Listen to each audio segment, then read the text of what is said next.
1984 nace en San Rafael, Mendoza, Argentina, el Instituto del Verbo Encarnado, fundado por Carlos Miguel Buela, el mismo sacerdote que en el 2016 fue encontrado culpable de comportamientos inapropiados con menores de edad, según señaló la diócesis sanrafaelina en un comunicado oficial. El padre Carlos Buela enfrentó más de 12 denuncias por abuso sexual, abuso de autoridad y abusos psicológicos, entre otros. Luego que el Vaticano estableciera que tenía prohibido tener comunicación con sus miembros, cosa que nunca se cumplió por el grado de fanatismo de los religiosos a su persona, y luego de una apelación que hizo él mismo. Finalmente Carlos Buela murió a los 82 años en Roma, antes que se diera a conocer su última sentencia. Buela logró que su instituto se expandiera rápidamente por todas partes del mundo, con muchas vocaciones jóvenes, que sin llegar a terminar la formación básica ya eran enviados a evangelizar por el mundo entero. Hoy la Iglesia los ha intervenido. La rama masculina tiene un comisario pontificio y un consejo general puesto por el mismo Vaticano. La rama femenina, servidoras del Señor, están con religiosas visitadoras de otras congregaciones a fin de ayudar con las múltiples denuncias que mantienen estos institutos en materia de abusos psicológicos, sexuales, abandono de persona, manipulación psicológica y un sinfín de abusos. Cientos de miembros de ambas ramas ya han abandonado este instituto, muchos con secuelas irreparables. Religiosas con más de 20 o 30 años de vida consagrada, algunas que fueron parte del Consejo General de Gobierno, hoy deciden hablar y contar su verdad. Verdad que muchas veces le enseñaron a callar por el supuesto bien del instituto. De muchísimos testimonios hoy escucharemos 4 ex religiosas servidoras con vivencias distintas que nos ayudarán a comprender y entender lo que nadie quiere escuchar sobre el Instituto de Verbo Encarnado.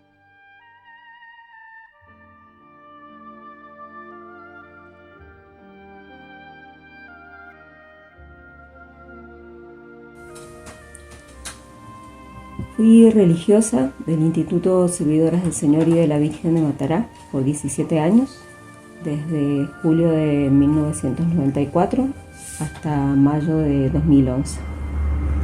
Mi nombre religioso era María Clemens. Conocí al instituto en la Semana Santa de 1993. Fui con un grupo de amigos de San Juan a San Rafael para realizar un ejercicio espiritual. Fuimos alrededor de 10 personas, 4 de los 10 que fuimos se quedaron para hacerse religiosos. Inmediatamente terminó el retiro, o sea, no volvieron a sus casas, ni como que ahí dieron la noticia y ya se quedaron. Al año siguiente regresé nuevamente para realizar ejercicios espirituales, esta vez fui sola. Al igual que en el año anterior, en distintas ocasiones en el retiro nos insistieron con realizar la elección de estado. Yo en ese momento estaba de novia y al realizar la elección de estado, como había hecho el año anterior, había elegido la vida matrimonial. Pero bueno, este segundo año nos dieron un vademecum que se utiliza generalmente para los retiros, de donde tomé algunas ideas de que por qué se podía elegir la vida religiosa, porque la verdad no tenía idea y no estaba dentro de mis intenciones. Sí recuerdo que yo en la vida matrimonial, en primer lugar, había puesto ser madre, tener una familia, educar a mis hijos de modo católico y por la mala experiencia que tenía con la persona con la que estaba de novio, había puesto casi en último lugar, digamos, tener un compañero. El año anterior, en el 93, no hubo ocasión o no se me ocurrió la posibilidad de poder charlar esto con el sacerdote que daba los ejercicios, así que en el 94 me pareció que podía ser bueno charlarlo y me anoté en la lista como todas las que estábamos haciendo los ejercicios. En el momento en que me llama el sacerdote para hablar, toma mi lista y comienza a leer lo que yo había escrito para el pro y contra de la vida religiosa y de la vida matrimonial, y luego de leerlo me dice, bueno, nosotros comúnmente no hacemos esto, pero yo veo acá un claro llamado a la vida religiosa e inclusive a la vida contemplativa. Bueno, para mí fue una confusión total. Yo le dije, bueno, evidentemente no me conoce porque no creo de ninguna manera tener vocación religiosa, y le conté mi historia. Mi historia era que yo al momento llevaba realizado varios abortos, presionada por quien era mi novio, bajo la amenaza de que si yo no accedía a hacerlos, él se iba a suicidar, se iba a matar o me iba a matar. Cuando yo le cuento, digamos, toda esta historia al padre, obviamente llorando, porque me sentía muy mal, pensando en que Dios podía estar llamándome a cumplir una vocación que yo pensaba que no tenía. El padre me habló de la maternidad espiritual, me dijo que era posible también ser madre como religiosa, que también era posible que yo ofreciera mi vida religiosa en reparación de los pecados propios y ajenos, sobre todo teniendo en cuenta este tema del aborto. Bueno, la verdad es que yo quedé muy confundida, salí llorando del lugar.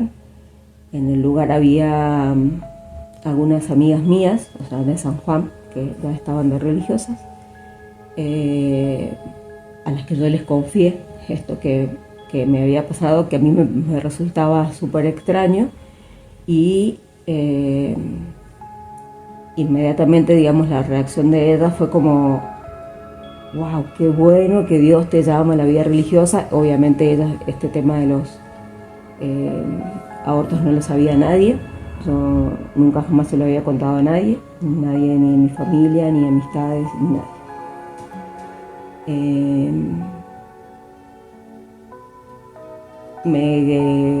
Una de mis amigas me convenció para quedarme unos días más, me quedé unos días más, tuve ocasión en esos días de ir a conocer el monasterio contemplativo, porque no tenía idea tampoco qué era la vida contemplativa.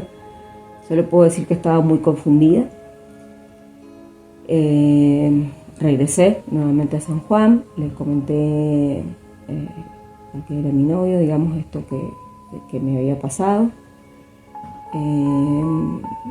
La primera reacción de él fue como: bueno, si de repente me decís que te vas a ir con otra persona, capaz peleo la situación, pero si es Dios el que te llama, no tengo mucho que hacer. Con lo cual, bueno, nos distanciamos un tiempo hasta que yo viera qué era esto de llamado no.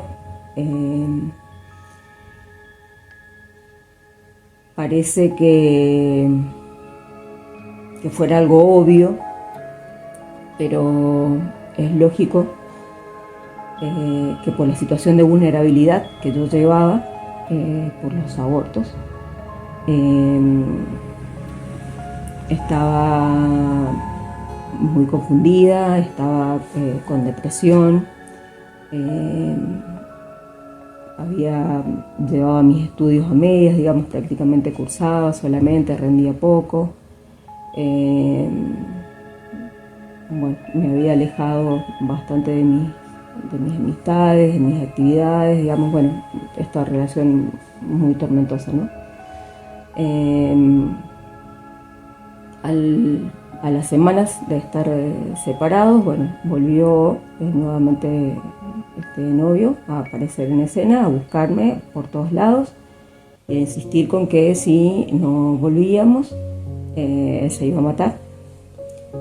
Yo, la verdad es que siempre había creído muy real esta amenaza, y bueno, volvimos a estar juntos, sobre todo, bueno, porque él me pidió que lo acompañara a un evento importante que él tenía, que necesitaba ir con su novia, digamos.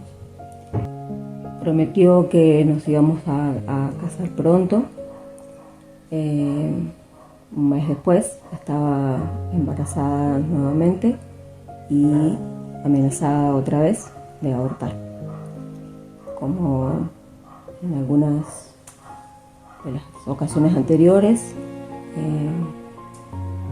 yo insistía y esperaba la posibilidad de, con el transcurso de las semanas, poder convencerlo para que esto no pasara. Pero bueno, volvió a ocurrir y por el tiempo que tenía, el aborto tuvo que ser quirúrgico.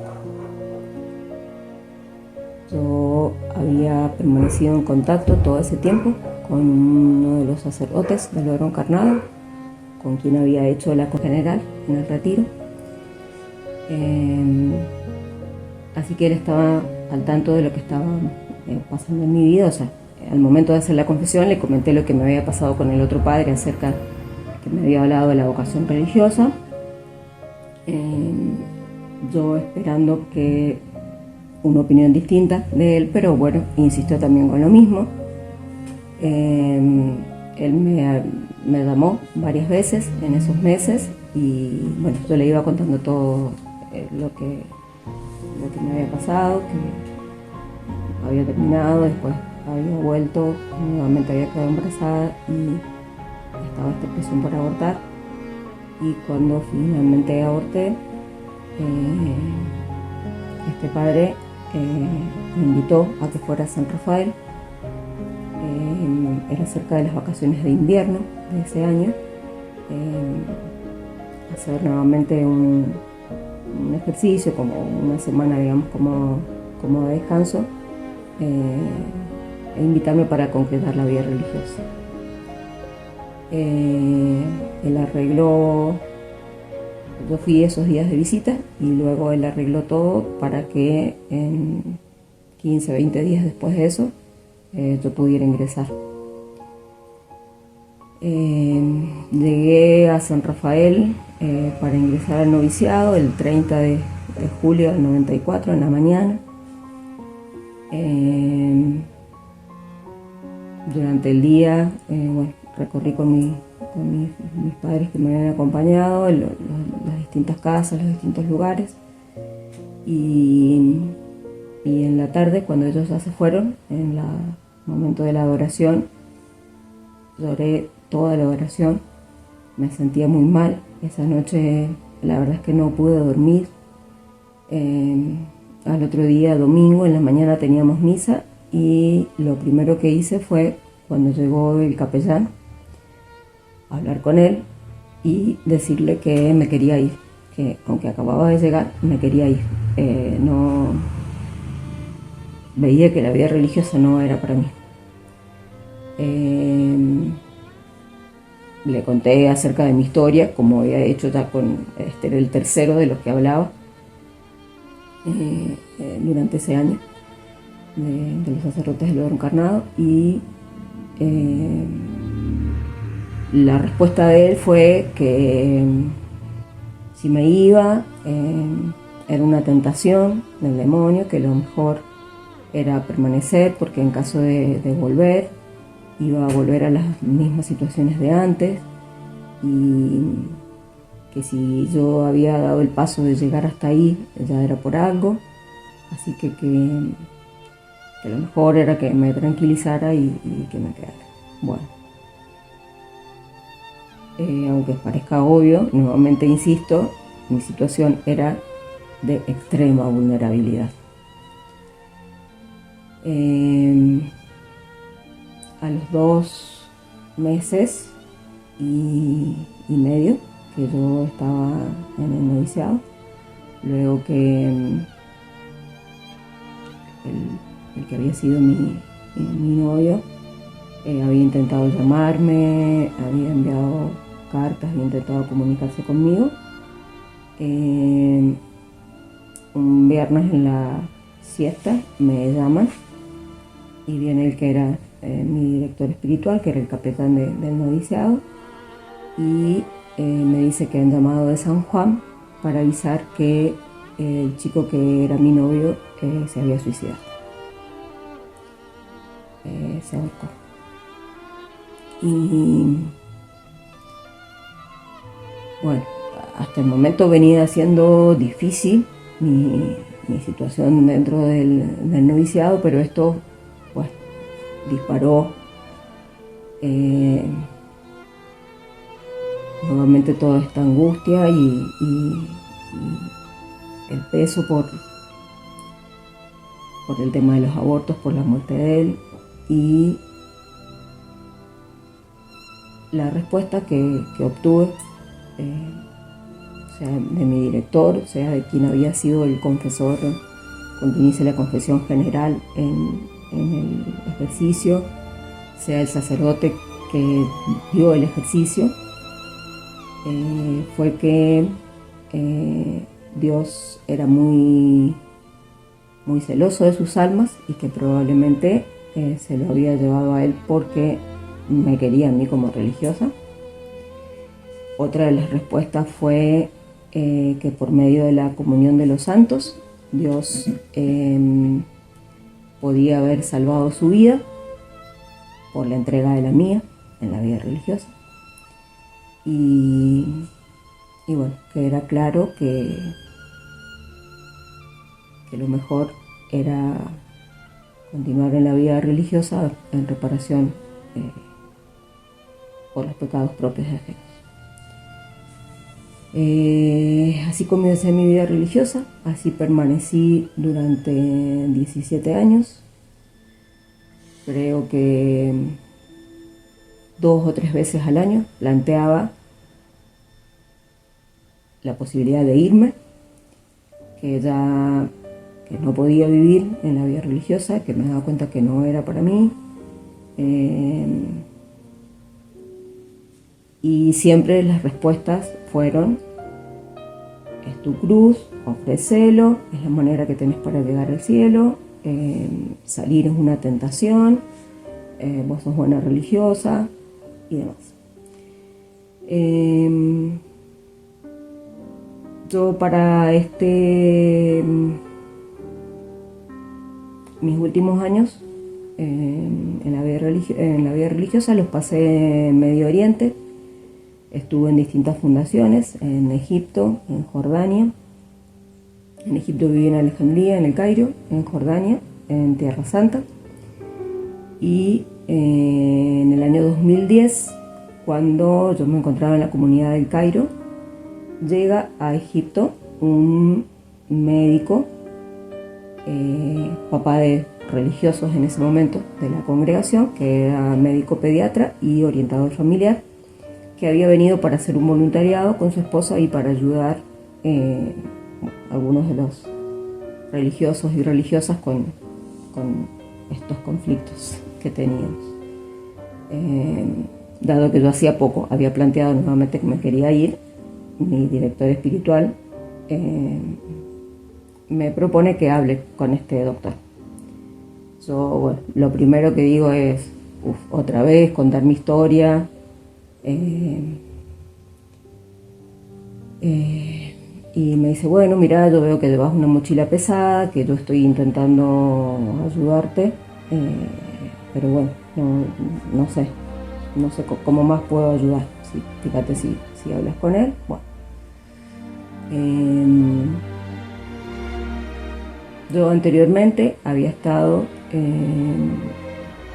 de fundación en Italia, estuve 2 años estudiando una licenciatura en filosofía, después en San Rafael trabajando como docente en el colegio, y quiero contar que a todos los directores espirituales que tuve los 17 años que fui religiosa, les conté siempre mi historia, conté siempre la angustia que me implicaba ser religiosa, conté lo de mis abortos, los abusos que había vivido por parte de mi exnovio, y siempre las soluciones habían sido: ofrecelo, es tu cruz, es la manera que tenés para llegar al cielo.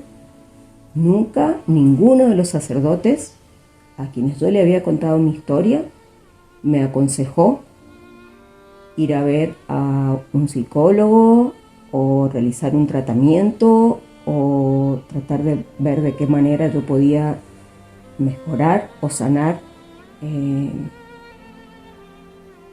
la depresión y la angustia y todo lo que me pasaba.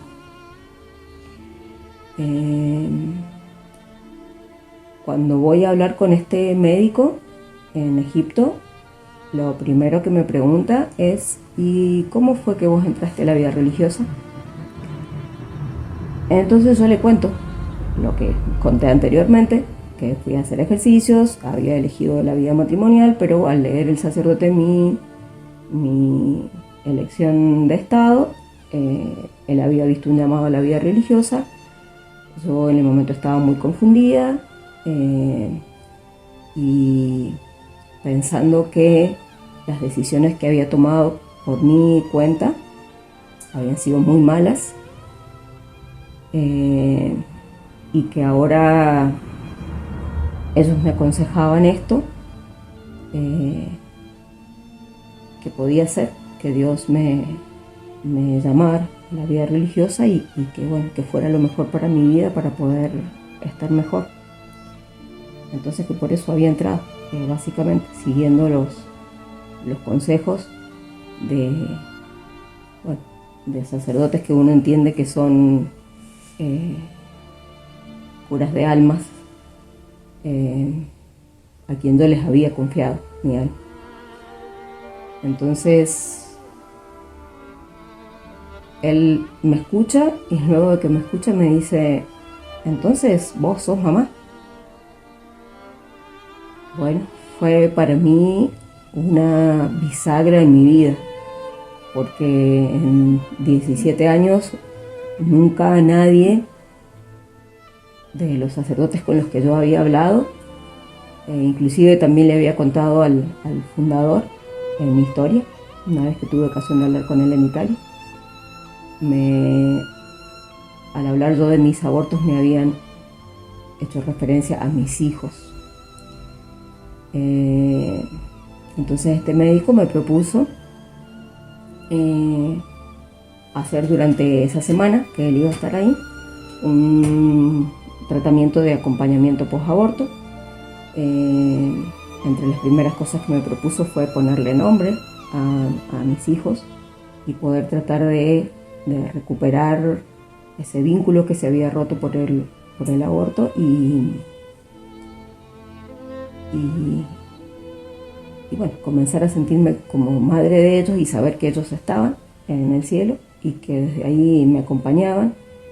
Estuvimos hablando y yo los pensaba como jóvenes, porque ya habían pasado 16 años y bueno, sí, sentía eso, que me acompañaban. Este médico me preguntó si en algún momento en estos años yo había pensado en la posibilidad de volver a ser madre biológica nuevamente, y le dije que sí, que lo había pensado 1000 veces. Le conté esto de que muchas veces había decidido, había planteado la posibilidad de salir y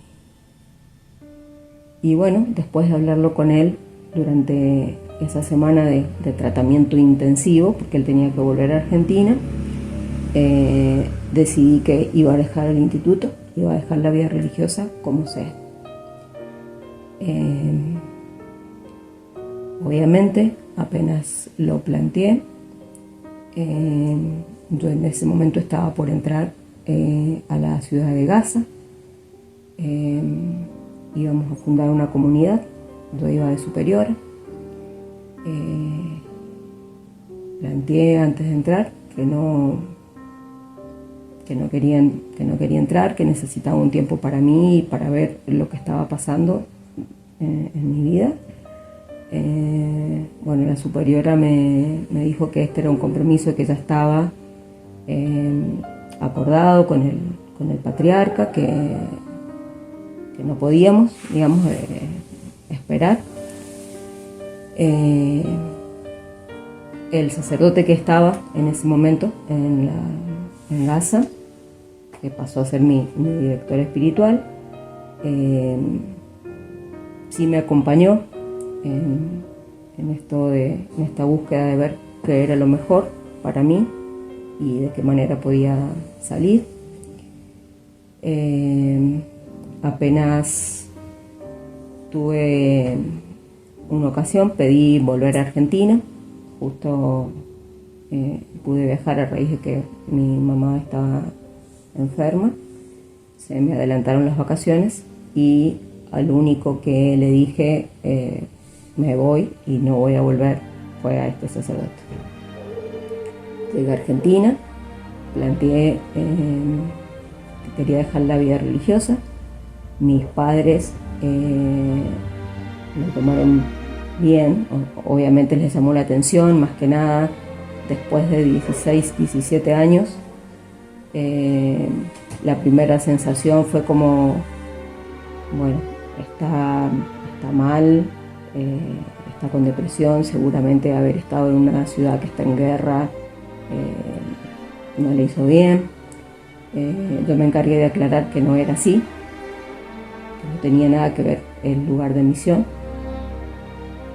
Y al momento de 9 hermanos, que somos, 5 éramos religiosas del Verbo Encarnado, después de que ingresé yo.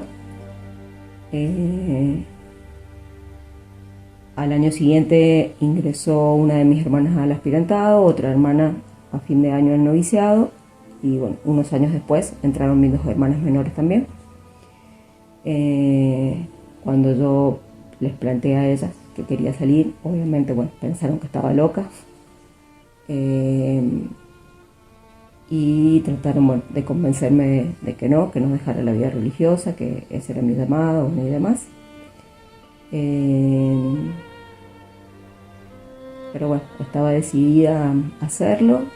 Cuando hablé con las superiores, lo primero que me ofrecieron fue ir a una residencia que tienen en San Rafael para religiosos en dificultad. Bueno, lo tiene la rama femenina y también lo tiene la rama masculina.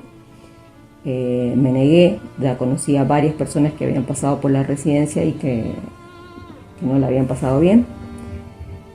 Y lo último que me pidieron ir a pasar unos días al monasterio.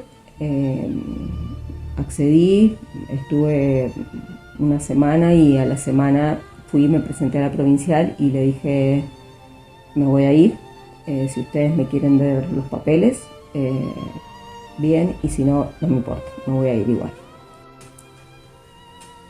Como último pedido, después de haber estado en el monasterio, la superiora general me pidió que fuera a ver a un psiquiatra en Buenos Aires que atendía a religiosas y a religiosas del IVA, el doctor Mesones Arroyo. Y bueno, fui acompañada por una de mis hermanas religiosas, o sea, hermana mía y hermana religiosa.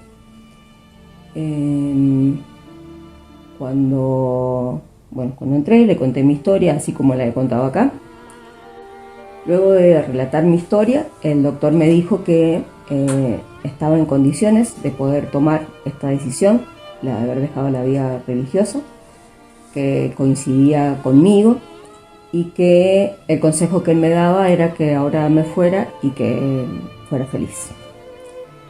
Él después, llamó a mi hermana que me había acompañado para decirle que todo estaba bien, que se quedaran tranquilos, que no ni estaba loca ni deprimida y que no había perdido la fe, así que siguieran acompañándome en este nuevo paso de mi vida.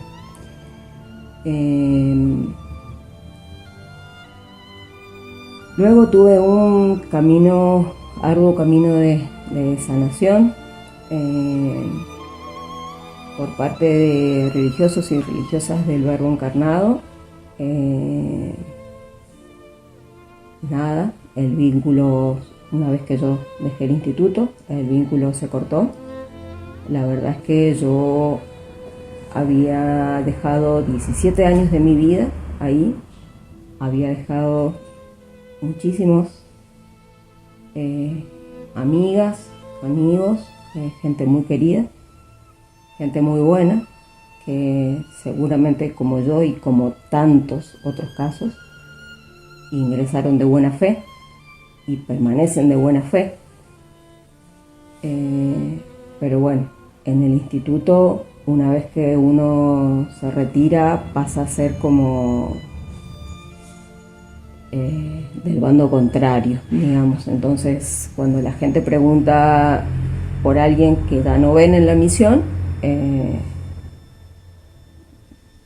sí, está en su casa, está cuidando a su mamá, bueno, dan cualquier respuesta, con tal de no decir la verdad, que uno ha dejado la vida religiosa. También,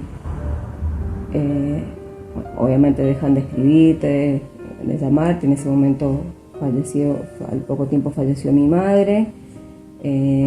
Solamente recibieron condolencias mis hermanas religiosas, habiendo yo compartido misión con las mismas personas con las que estaban mis hermanas, no me saludaron, bueno, y así, ¿no? Un poco lo que ya todos conocemos, que es el Verbo encarnado.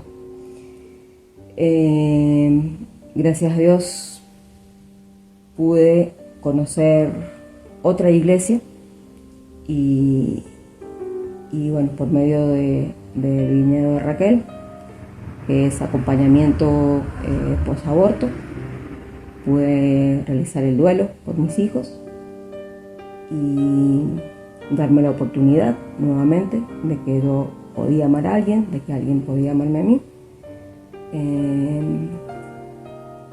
Y bueno, desde fines del 2011 estoy con quien actualmente es mi esposo, quien fuera mi primer novio de la adolescencia y con quien me he casado, y tenemos una familia por adopción de 5 hijos y servimos a Dios y a la Iglesia en la vocación que creemos que es la que nos ha llamado, que es a ser padres. A partir de hacer pública mi historia, se acercaron a mí muchos ex miembros de las servidoras y del IBE para contarme también sus historias. Muchos coinciden en que también llegaron en grave estado de vulnerabilidad, sea por abusos, adicciones, trastornos alimenticios, situaciones familiares complejas, violencia, etcétera, etcétera. Y la respuesta a todos había sido la misma que para mí, que lo mejor era ofrecer su vida en la vida religiosa y ofrecer esta cruz. Yo a todos les aconsejé que pudieran acercarse a la iglesia de su lugar y con el obispo del lugar denunciar lo que habían vivido, lo que habían pasado. De hecho, yo tuve la ocasión en agosto del 2018 de poder hablarlo con el obispo coadjutor de la diócesis, y lo primero que me preguntó fue que cuando había salido, cuando le conté que en el 2011, entonces me dijo que al haber pasado ya 8 años, ya la causa había prescripto, con lo cual fue una nueva puñalada, porque lo único que mi interés con contar mi historia y lo que me ha pasado y lo que le ha pasado a muchísimas personas más es que esto deje de continuar, que dejen de manipular conciencias, que dejen de hacer abuso psicológico, abuso emocional sobre personas, sean vulnerables o sean personas que se acercan de buena fe, que realmente tienen intención de entregar su vida a Dios, pero que aquí los aprovechan para que sean un número más de las filas del instituto para seguir trabajando y seguir adelante. En el año 2019 me decidí a escribir mi historia y hice la denuncia en la SICBA. La envié con una persona que fue directamente a hablar con el cardenal que en ese momento estaba a cargo. Nunca recibí respuesta por parte de la SICBA. Tuve ocasión para la visita ad limina de los obispos argentinos de enviar mi denuncia al Papa Francisco. La denuncia se la entregaron en mano. El obispo que la entregó me contó que el Papa la leyó delante de él, la carta, que le dijo que me avisara, que me quedara tranquila, que estaban tratando de ver qué hacían con el Verbo encarnado. Estamos en el año 2023 y todavía nada. Siguen saliendo. El número de religiosas que ha salido, sea entre votos perpetuos y votos temporales, desde 1988, que es el año de fundación de esta congregación, es alrededor de 500. La gran mayoría argentina, pero hay de distintos lugares del mundo. Conozco muchos casos de Perú, de Brasil, del Medio Oriente, Italia, Estados Unidos, Ucrania, España, de distintos lugares. La gran mayoría de las personas han salido y están muy dolidas. Hay muchas personas que han perdido la fe, que se han alejado de la iglesia y no quieren volver a saber más nada, ni siquiera les interesa hacer una denuncia o un reclamo o pedir justicia. Esa es una de las razones por las cuales me animo a hablar en nombre de todos estos religiosos que pasaron por el Verbo encarnado y que su vida está destruida luego de haber depositado la fe en un lugar que se suponía era donde uno iba para bien y que le terminaron haciendo más daño. En mis denuncias yo hago referencia a que durante estos 17 años vi en muchísimas ocasiones, en las distintas misiones que estuve, y en particular me refería a la misión de Medio Oriente, ver el incumplimiento por parte de religiosos de los 3 votos, o sea, de pobreza, obediencia o castidad. Son famosísimas, digamos, las historias en el Verbo encarnado, o sea, de sacerdotes que se han ido con religiosas, sacerdotes que se han ido con parroquianas, religiosas que se han ido con chicos del lugar.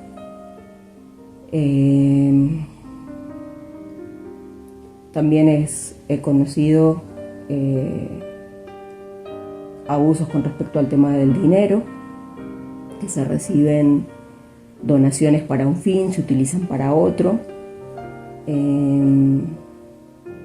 que hay un grupo privilegiado dentro del instituto, que es el que vive bien y mejor, y otro que vive muy probablemente como dicen las constituciones.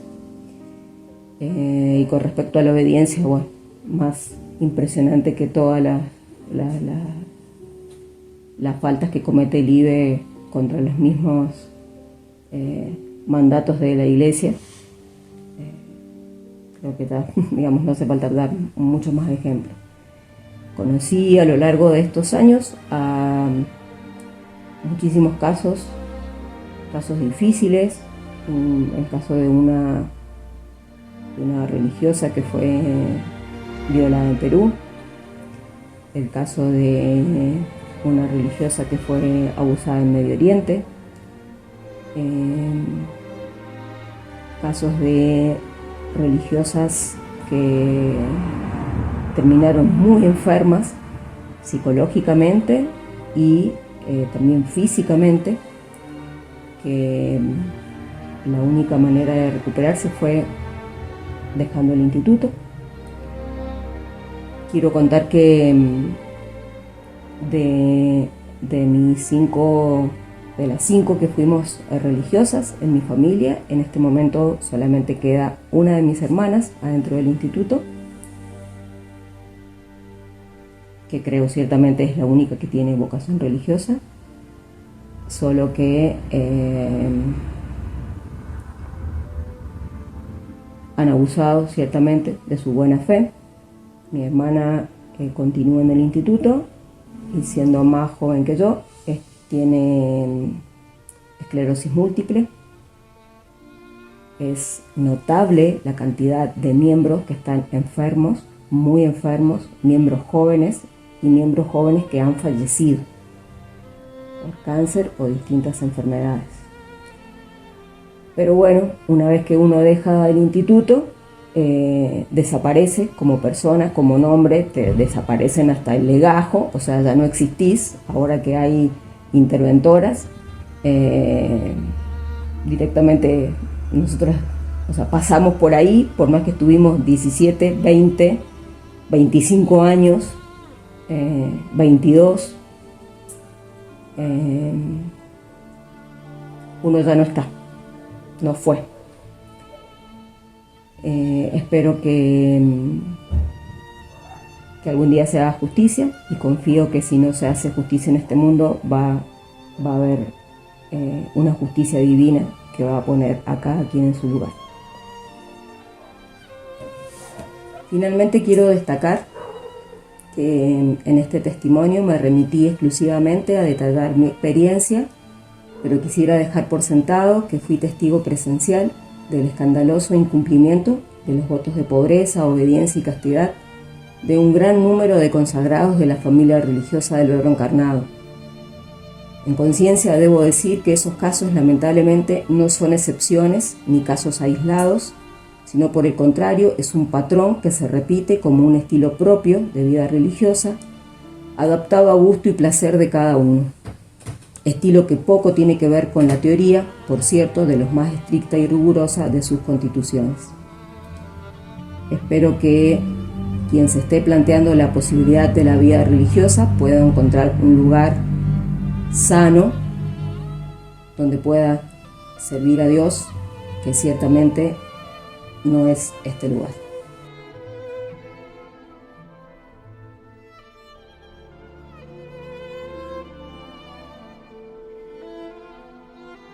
Pertenecí al Instituto Servidoras del Señor y de la Virgen de Matará, rama femenina de la familia religiosa del Verbo Encarnado, por 30 años.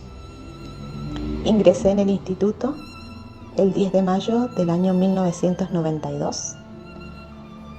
Hice mis primeros votos en abril del año 1993 e hice mis votos perpetuos el 19 de noviembre del año 1995. Desde los inicios participé en el ejercicio del gobierno cuando tenía 23 años, estando en segundo año del estudiantado, donde fui bedel. Fui miembro del Consejo General. En ese momento la superiora general era la Madre María de Itatí. En el año 1995 participé del Congreso de Formación y allí fui elegida como vicaria general del instituto, cargo que ejercí hasta el año 1998. En el año 1996 me trasladé junto a la superiora general, Madre María de la Providencia, a Roma. Y en ese mismo año, en septiembre de ese año, comencé junto con la hermana María de Fátima los estudios de filosofía en la Universidad Pontificia Lateranense. Estos estudios los finalicé en febrero del año 1999 y ese mismo año me trasladé a Argentina para ejercer el cargo de superiora del estudiantado de Argentina en San Rafael, Mendoza. Luego hice una experiencia de vida contemplativa y finalmente, después de haber discernido que no era mi vocación, fui destinada a Estados Unidos, a la provincia Inmaculada Concepción. Estuve en Estados Unidos desde noviembre del año 2000 hasta enero del año 2004. En ese año fui destinada como superiora a la primera comunidad que tuvimos en Canadá. Y estuve en Canadá hasta el año 2006, en el que fui destinada como superiora a la nueva comunidad que se abriría en el norte de Holanda, en Helo. Estuve en Holanda 6 años y ejercí como superiora durante 2 periodos. En enero del 2006 fui destinada a Tierra Santa y estuve 1 mes y medio aproximadamente en Belén, y luego para tramitar mi visa estuve 1 mes aproximadamente en Jordania. Una vez que recibí la visa, recibí el destino para la comunidad de Tel Aviv. Estuve en Tierra Santa, en Israel, hasta el año 2014, en el que se me pidió que fuera como encargada de la comunidad de la Franja de Gaza. Allí permanecí durante 2 años y medio y en enero del año 2017 fui trasladada a Italia para ser parte de la comunidad que se abriría en Magenta, Milán, y que atendería un proyecto destinado a la devoción de Santa Gianna Beretta Molla. Durante mi estadía en Italia, estudié la licencia en bioética en el Ateneo Regina Apostolorum. Finalicé mis estudios en julio del 2020 y fui destinada nuevamente a la provincia de la Inmaculada Concepción. En la provincia de la Inmaculada Concepción ejercí como superiora local de la comunidad de Peterborough en Canadá, donde estuve durante 1 año. Luego de esto pedí autorización para ir a mi casa, ya que mis padres están ancianos y mi papá sufre de demencia senil, por lo tanto tenía la gran necesidad de poder asistirlos. Cabe aclarar en este caso que yo pedí permiso para ausentarme durante 1 año porque mis padres no tenían quien los cuidase y se me negó el permiso para estar con ellos. Se me otorgó solamente el permiso para estar durante 2 meses y luego regresar a la misión.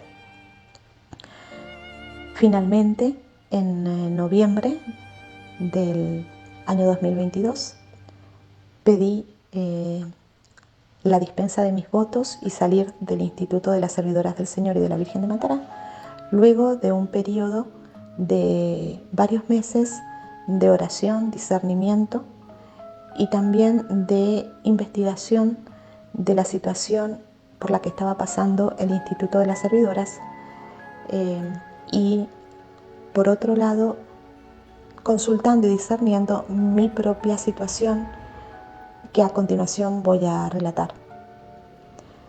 Recibí la dispensa de los votos en diciembre e inmediatamente hice votos privados y desde hace ya más de 1 año estoy viviendo en la casa de mis padres, asistiendo a mis papás ancianos y enfermos.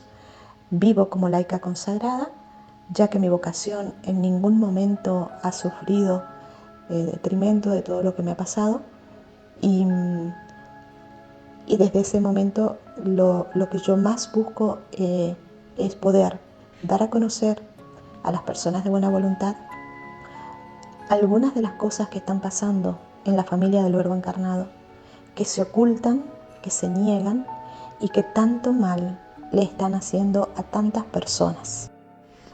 En segundo lugar, quisiera describir lo que es la realidad de la familia religiosa del Verbo Encarnado.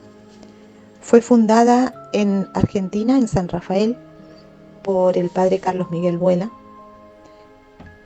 Consta de la rama masculina, que es el Instituto del Verbo Encarnado, y la rama femenina, las Servidoras del Señor y de la Virgen de Matará. También cuenta con una tercera rama, que es la rama laical, llamada Tercera Orden. El Instituto del Verbo Encarnado y las Servidoras del Señor son una realidad misionera que asiste en muchos países del mundo y que tiene misiones verdaderamente importantes.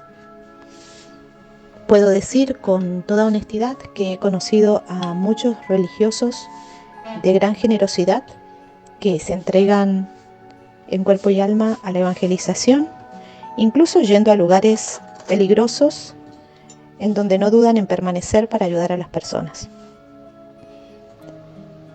Sin embargo, la familia religiosa también cuenta con otra realidad, que es la de las personas que la gobiernan, tanto a la rama masculina como a la rama femenina. Existen personas, sacerdotes, que desde hace 30 años se encuentran ejerciendo cargos de gobierno o influyendo en el desarrollo de los gobiernos a través de sus consejos autoritativos, como se los llama en las constituciones o en los directorios de gobierno. Es muy importante tener en cuenta la influencia que tienen los sacerdotes del Verbo Encarnado sobre las Servidoras del Señor y de la Virgen de Matará. Es importante tener en cuenta esto porque, teniendo en cuenta este factor, podemos entender un montón de actitudes y el modus operandi que tienen las Servidoras del Señor y de la Virgen de Matará. Sabemos que el Instituto del Verbo Encarnado está intervenido, ha tenido varios comisarios, en la actualidad tiene un comisario, y también se sabe que hay un gobierno paralelo a la sombra y que sigue gobernando a pesar de todas las indicaciones que han recibido de parte del comisario. Siguen dirigiendo, siguen tomando decisiones y lo hacen sobre todo a través de los superiores provinciales, que responden plenamente a la autoridad de este gobierno paralelo. Con respecto a las Servidoras del Señor y de la Virgen de Matará sucede algo parecido. Es decir, ellas se siguen guiando en el consejo por todos los sacerdotes que aconsejan a la superiora general y a su consejo. Muchos de ellos forman parte de este gobierno paralelo que existe. Por lo tanto, las servidoras obran de acuerdo con los consejos que le dan los sacerdotes. Consejos que tengo que aclarar son tomados de una manera literal y son llevados a la práctica como si más que de consejos se tratase de órdenes. Es muy, muy difícil que una servidora se oponga al consejo de los sacerdotes que tienen la misión de acompañarlas en el gobierno, ya sea del Padre Espiritual en el caso del Consejo General, o de los asesores en caso de los gobiernos provinciales y de los capellanes en caso de los gobiernos locales. Esto que digo me consta, ya que he tenido mucha experiencia de gobierno y porque además de eso he participado de los capítulos generales que se han realizado a lo largo de la vida del instituto.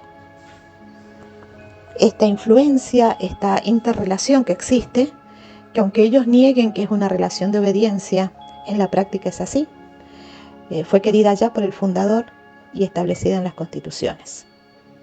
Se buscaron palabras y modos para que esta intervención del instituto en las servidoras no fuese mal interpretada y para que recibiera la aprobación de la Santa Sede. Es muy importante aclarar esto porque aclarando esto uno puede también entender cómo es el modo en el que se manejan ahora las servidoras y la influencia que tienen los sacerdotes en este modo de obrar. A continuación me parece muy importante profundizar un poco más sobre la relación que existe entre las servidoras del Señor y la Virgen de Matará y los sacerdotes del Instituto del Verbo Encarnado. Existe una obediencia en cierto sentido ciega a ciertos referentes del Instituto del Verbo Encarnado. Esto que digo no está escrito en ningún lado, pero sí se transmite desde que uno ingresa en el instituto, y a medida que uno va ocupando cargos de gobierno, esto lo va asimilando de manera más profunda. Es de tener en cuenta que hay algunos referentes en el Verbo Encarnado que son sumamente importantes para el ejercicio de gobierno de las servidoras. Cuando hablo de referentes, hablo de sacerdotes que tienen una gran autoridad moral para las servidoras, que son incontestables y que en aquellos casos en los que alguna superiora se anima o quiere dudar, poner en duda u objetar algo de lo que ellos han dicho, esta hermana es corregida y en muchos casos incluso ya tildada de persona con mal espíritu. ¿Qué significa tener mal espíritu? Significa en la familia del Verbo Encarnado discrepar con las líneas principales de pensamiento del instituto y con los consejos que dan estos sacerdotes que son referencia para las servidoras. Cuando hablo de sacerdotes que son referencia para las servidoras, me refiero sobre todo al padre Gustavo Nieto, al padre Gonzalo Ruiz Freites, al padre Diego Pombo, al padre Daniel Sima, que son sacerdotes, ellos entre varios, que sirven de referencia a las servidoras en el modo de gobernar, en la transmisión del carisma.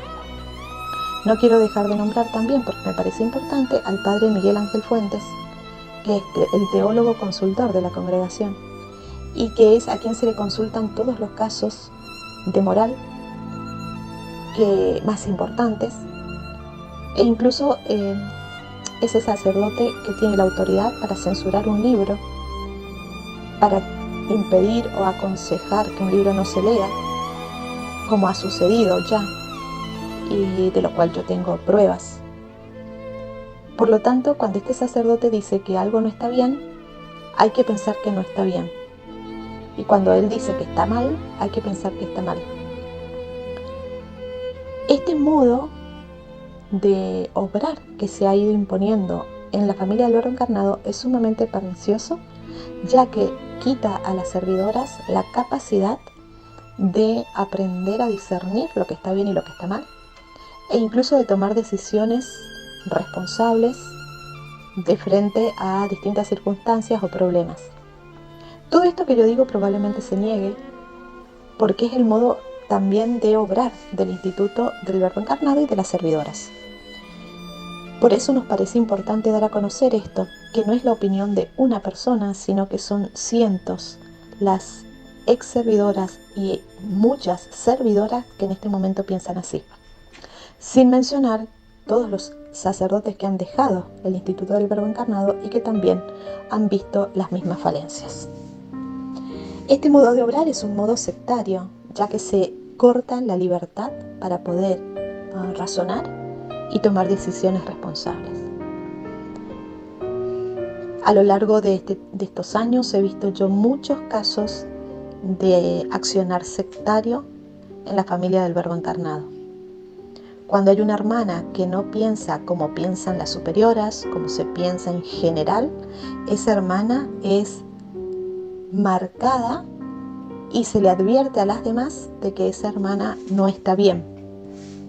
Ese modo de obrar me parece sumamente perjudicial para la madurez humana de las religiosas, quienes se acostumbran a que sus superiores tomen las decisiones y que sus superiores sean los que les digan lo que está bien y lo que está mal, con las consecuencias lógicas como puede ser la de la manipulación de la conciencia o el abuso de la autoridad. Esto es muy importante tenerlo en cuenta, ya que muchos de los casos de abusos que han habido y hay en el Instituto de las Servidoras y en el Instituto del Verbo Encarnado son negados y ocultados por las personas responsables que están en este momento ocupando cargos de gobierno. De esto que digo, hay pruebas más que suficientes que ya han sido dadas a conocer y denunciadas a las autoridades eclesiásticas. Por lo tanto, me parece importante mencionarlo en este testimonio, ya que lo que estamos buscando con él es que las personas de buena voluntad sepan que existe todo un entramado de manipulación y de abusos que el IBE, el Instituto del Verbo Encarnado, no quiere que se sepa. A continuación quiero relatar algunos casos importantes para ilustrar lo que yo estoy diciendo en este testimonio. Finalmente, con respecto al padre Carlos Miguel Vuela, quisiera comentar qué es lo que se nos dice a las hermanas. Desde que uno ingresa en la congregación, el padre Carlos Vuela es siempre considerado como un gran santo, muy perseguido por la iglesia. Se nos cuenta la historia de que fue expulsado de un seminario y que muchos obispos argentinos lo perseguían. ¿Y esto por qué? Por su lucha contra el progresismo en la iglesia. Por lo tanto, todo lo que se dice de él es mentira y él sufre una gran persecución debido a su fidelidad a la tradición y a las enseñanzas de la iglesia. Esto es lo que se nos enseña. Todas las hermanas crecemos desde el punto de vista religioso con esta idea que se nos inculca, guiada por los consejos de los sacerdotes con más autoridad moral ante las hermanas, y por lo tanto es muy difícil para las hermanas llegar a la verdad, porque uno crece convencida de que es todo mentira y que el padre es víctima de una gran persecución. En este sentido, esta falta de fidelidad a la verdad y este ocultamiento de la verdad hacia los miembros de la congregación es lo que yo quisiera denunciar en este momento, remarcando sobre todo que es un modo de actuar verdaderamente sectario, en donde no se le permite a los miembros acceder a toda la información. Finalmente, antes de relatar mi situación personal, quisiera también que se tenga en cuenta que existen muchos casos de manipulación de conciencia de parte de los sacerdotes del IBE hacia las servidoras. Hay muchos casos de abusos sexuales, comportamientos sexuales indebidos de sacerdotes del IBE hacia las servidoras o de sacerdotes del IBE hacia laicas. Y yo quisiera dar a conocer este hecho porque es algo que está totalmente oculto y que está hiriendo y matando a tantas personas en su alma. Entonces me parece sumamente importante que se sepa que esto está sucediendo, que no se da a conocer, que hay hermanas que no lo dicen por miedo o por vergüenza, pero que ciertamente es una realidad, y es una realidad sumamente dolorosa. Detrás de un modo muy ascético de comportarse y de un rechazo a la relación sana entre los sacerdotes y las religiosas, sobre todo de los seminaristas con las religiosas, existen estas otras realidades dolorosísimas de casos de abuso y de manipulación.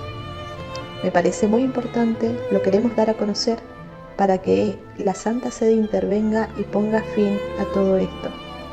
También es nuestra intención pedir a las autoridades del Instituto del Verbo Encarnado y de las servidoras que tengan la humildad para reconocer todas estas situaciones y poner remedio a esto para que no vuelva a suceder, ya que ellos van a tener que dar cuentas a Dios de tanto mal hecho a las almas. A continuación quisiera relatar de manera concisa la triste experiencia que tuve yo en el Instituto de las Servidoras del Señor y de la Virgen de Matarán con respecto a un sacerdote del IBE. Sobre todo quisiera decir que no fui la única que sufrió esto en ese momento, y fuimos un grupo de 6 religiosas aproximadamente. No me consta qué es específicamente lo que cada una sufrió. Algunas referencias me las dio el mismo sacerdote. Sí me consta que 2 de ellas participaron realmente en este grupo, sufriendo y padeciendo lo que yo sufrí, ya que con una de ellas estuvimos presentes en un encuentro con este sacerdote, y la otra hermana porque en una situación de mucho dolor me buscó a mí para contarme lo que le había pasado. Esto sucedió al inicio de mi vida religiosa. Aproximadamente comenzó a mediados del año 1994 y terminó en 1996, cuando me trasladé con la comunidad de la Casa Generalicia a Roma. Este sacerdote del Instituto del Verbo Encarnado tenía una gran autoridad moral ante los demás sacerdotes y ante las religiosas, ya que él era el rector del Seminario Mayor de San Rafael. Este sacerdote se presentó como un benefactor en mi vida para hacerme el bien, como un padre espiritual, en un momento en el que yo estaba con muchos problemas y necesitaba realmente de la ayuda de un sacerdote. Fue un sacerdote que por temperamento es muy absorbente y tiene por naturaleza el arte de imponer su autoridad y su modo de ver las cosas.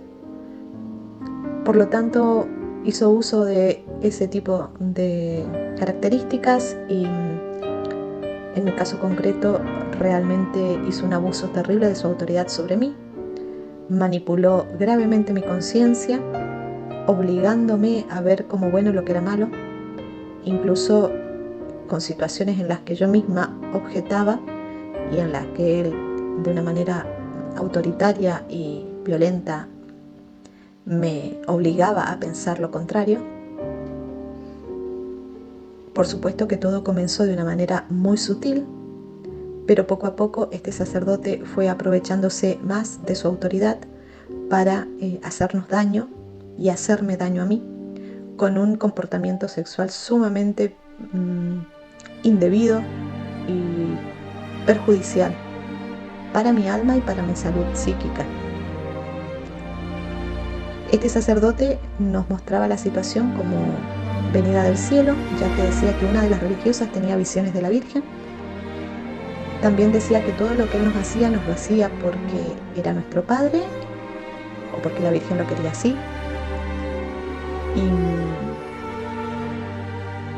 Y bueno, fue convirtiéndose poco a poco en una persona sumamente obsesiva, hasta llegar a situaciones realmente, yo diría, aberrantes, por las que ninguna persona tendría que pasar, y mucho menos una religiosa. La situación en la que yo me encontraba era sumamente dolorosa, ya que mi superiora inmediata también estaba en el grupo, la que en ese momento, también había superioras de otras comunidades, miembros del Consejo General. Por lo tanto, en ese sentido yo me sentí sumamente violentada en mi voluntad, en mi persona. Gracias a Dios y por una gracia especial de la Virgen de Luján, fui trasladada a Italia, y una vez que tomé distancia de toda la situación en la que me encontraba, pude ver con claridad la gravedad de todo lo que me estaba sucediendo. Inmediatamente di a conocer todo esto a través de la confesión a un sacerdote, el padre Gonzalo Ruiz Freites.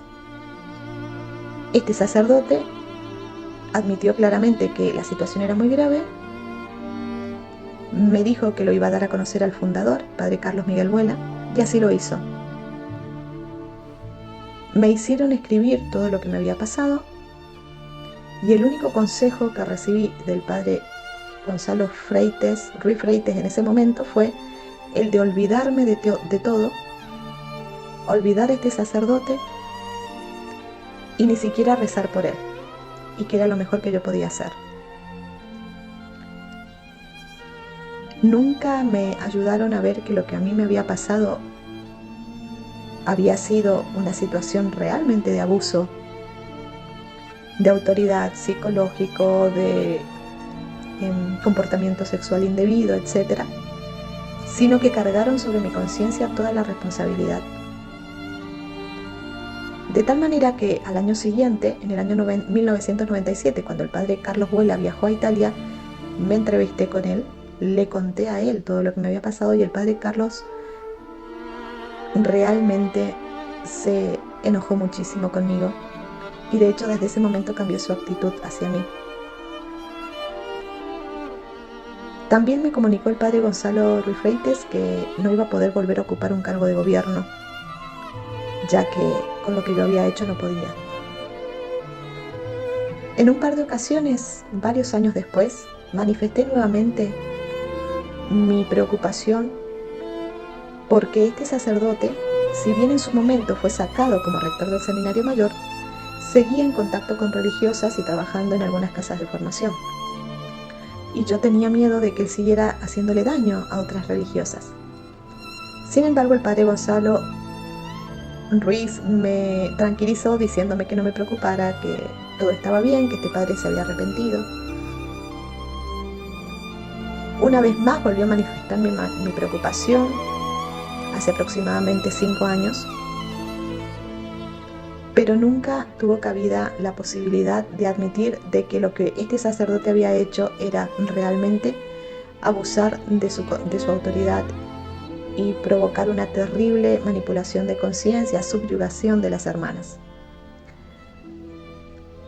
Por lo tanto, cuando hace aproximadamente unos 2 años y medio me enteré de que este sacerdote se encontraba en la provincia de Estados Unidos predicando ejercicios a religiosas, me preocupé mucho, comencé a investigar nuevamente el caso, a pedir consejo, a plantear lo que a mí me había sucedido, porque yo sentía realmente en mi conciencia y en mi corazón de que lo que a mí me había pasado había sido realmente un abuso, aunque los sacerdotes del IBE no lo presentaran de esa manera.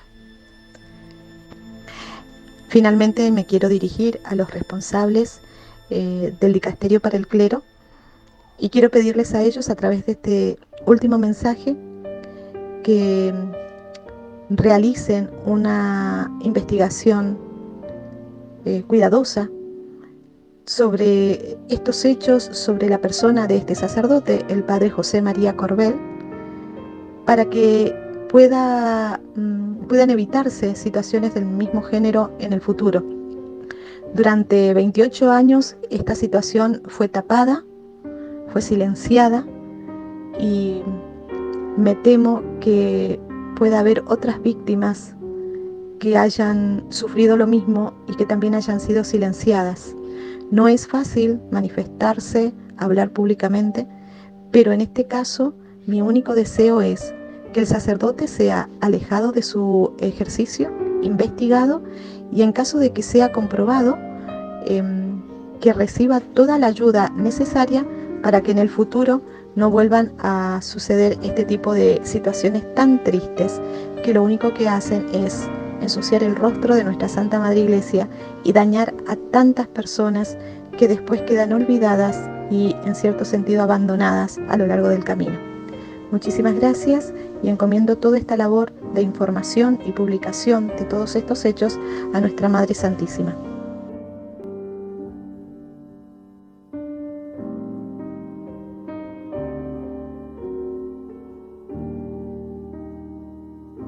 Bueno, buenas tardes.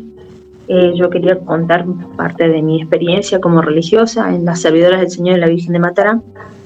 Yo descubrí mi vocación religiosa cuando tenía 14 años y bueno, fue desde ahí una lucha para poder concretarla, ¿no? Por ser menor de edad, por ya los comentarios que se corrían del instituto en San Rafael, que es donde se fundó, pero que bueno, que yo consideraba que no había total conocimiento y que se hablaba de esto así, ¿no? Yo perseveré 4 años hasta que, bueno, apenas cumplido los 18 años pude concretar entrar al instituto. Entré el 27 de abril de 1980 al noviciado San José. En el tiempo que yo entré no era obligatorio porque no estaba canónicamente establecido el año de noviciado ni un largo tiempo de postulantado como prueba. Como ya los superiores me conocían y era conocida en la congregación, yo el 20 de junio tomé el hábito. Cambié el nombre ahí antes y luego tomé el hábito. Yo ya tenía una gran dificultad con mi familia por el tema de concretar la vocación. Ellos no querían saber nada con esto, ¿no? En los primeros años de vida religiosa, bueno, yo con todo el énfasis, 18 años recién cumplidos, y todo lo que implicaba para mí poder empezar a servir dentro de una congregación, realmente con una voluntad dispuesta a lo que me pidieran los superiores, porque era la voluntad de Dios, era lo que se iba concretando en mi vida religiosa. El primer año, bueno, que no llegó a cumplirse un año, yo en febrero paso al estudiantado Santa Catalina. Allí cursé mi primer año de estudiantado y luego me destinaron como bedel. Ahí estuve un año como bedel. La bedel cumple el papel de como hermana mayor con hábito, ayudando en la formación de las chicas que soy. Ahí yo tenía que tratar de terminar mi segundo año de estudiantado. Luego me destinaron con 20 años, en febrero, al hogarcito Llana Beretta Mola, que se encuentra en San Rafael, pero más alejado en un distrito llamado Villatuel. En este hogar teníamos 140 niños. Son niños que podían llegar a ser adoptados, pero bueno, por las leyes argentinas no se concretaba, entonces se los consideraba como caso abandono, ¿no? Con situaciones muy difíciles, muy complejas. Teníamos desde 2-3 meses hasta 18-19 años, que era más o menos la edad que yo tenía. Yo todavía tenía los 19 cuando fui ahí, cumplí los 20 ahí en el hogar. Bueno, yo llegué y en ese poquito tiempo me pusieron encargada de un grupo, cuidar a los niños, de secretaria del gobierno local, o sea, del gobierno del hogar, y en unos meses ya era la vicaria, que es como la encargada segunda después de la superiora. Esto para mí fue una experiencia muy linda porque a mí me encantaba el trabajo con los niños, pero al mismo tiempo fue muy arduo, ¿no? Con 20 años, hacerme cargo de niños que no son hijos de uno, son hijos espirituales, pero con mucho problema psicológico, mucho problema disciplinario. Era muy difícil. La comunidad se desarmó en ese tiempo, y de las 10 hermanas que cuidaban de 12 hermanas que cuidaban a esos niños, salieron unas 9 religiosas que se fueron del instituto. Yo tuve que hacer informes, ver tratamiento de los chicos, disciplina de las hermanas, disciplina de los niños. Para mí fue una gran experiencia, pero al mismo tiempo una experiencia que fue agobiadora. Se experimentaba mucha miseria a nivel humano, ¿no? Por la carencia de los niños y por la carencia que nosotros como religiosas teníamos para el cuidado de los niños. No teníamos todas las herramientas para poder ayudar en todo, entonces había que suplir con lo que humanamente se pudiera, ¿no? Éramos entonces 10 hermanas que cuidábamos a esos niños, y bueno, ya habíamos decidido separar a los más grandes de los más chiquitos por los problemas morales que esto estaba trayendo, que era difícil afrontar. Entonces imagínense que todo esto recae sobre la religiosa, porque el niño cuenta con que la religiosa lo cuida como una madre. Cuando uno empieza a ver, ¿no?, las faltas morales entre los niños, que no por culpa propia, sino por lo que han vivido, se hace como algo común. Esto hace mucho ruido y entristece al alma del religioso que busca el bien para los niños. Y realmente yo me sumí en una gran tristeza, al punto que me enfermé. Tuve un estrés muy grande y empecé con comienzos de enfermedades autoinmunes por estrés. Ese año empecé con depresión, bajé mucho de peso, comenzaron a medicarme ya de por vida, en algunas medicaciones. Y bueno, al año siguiente ya quedé fija como vicaria y al principio iba todo bien hasta que con la superiora empezamos a tener experiencia en cuanto al trato con las hermanas y los niños. Era realmente agobiador porque era como que todo recaía sobre mí, ya que la superiora también era autónoma provincial, a nivel provincia, aparte de estar en el hogar, tenía una responsabilidad en el gobierno provincial. Entonces, normalmente no estaba y yo me tenía que hacer cargo de todo lo que pasaba. Pero al mismo tiempo las hermanas no tenían con quién hablar, no vivíamos cerca de los sacerdotes como para estar consultando todo el tiempo.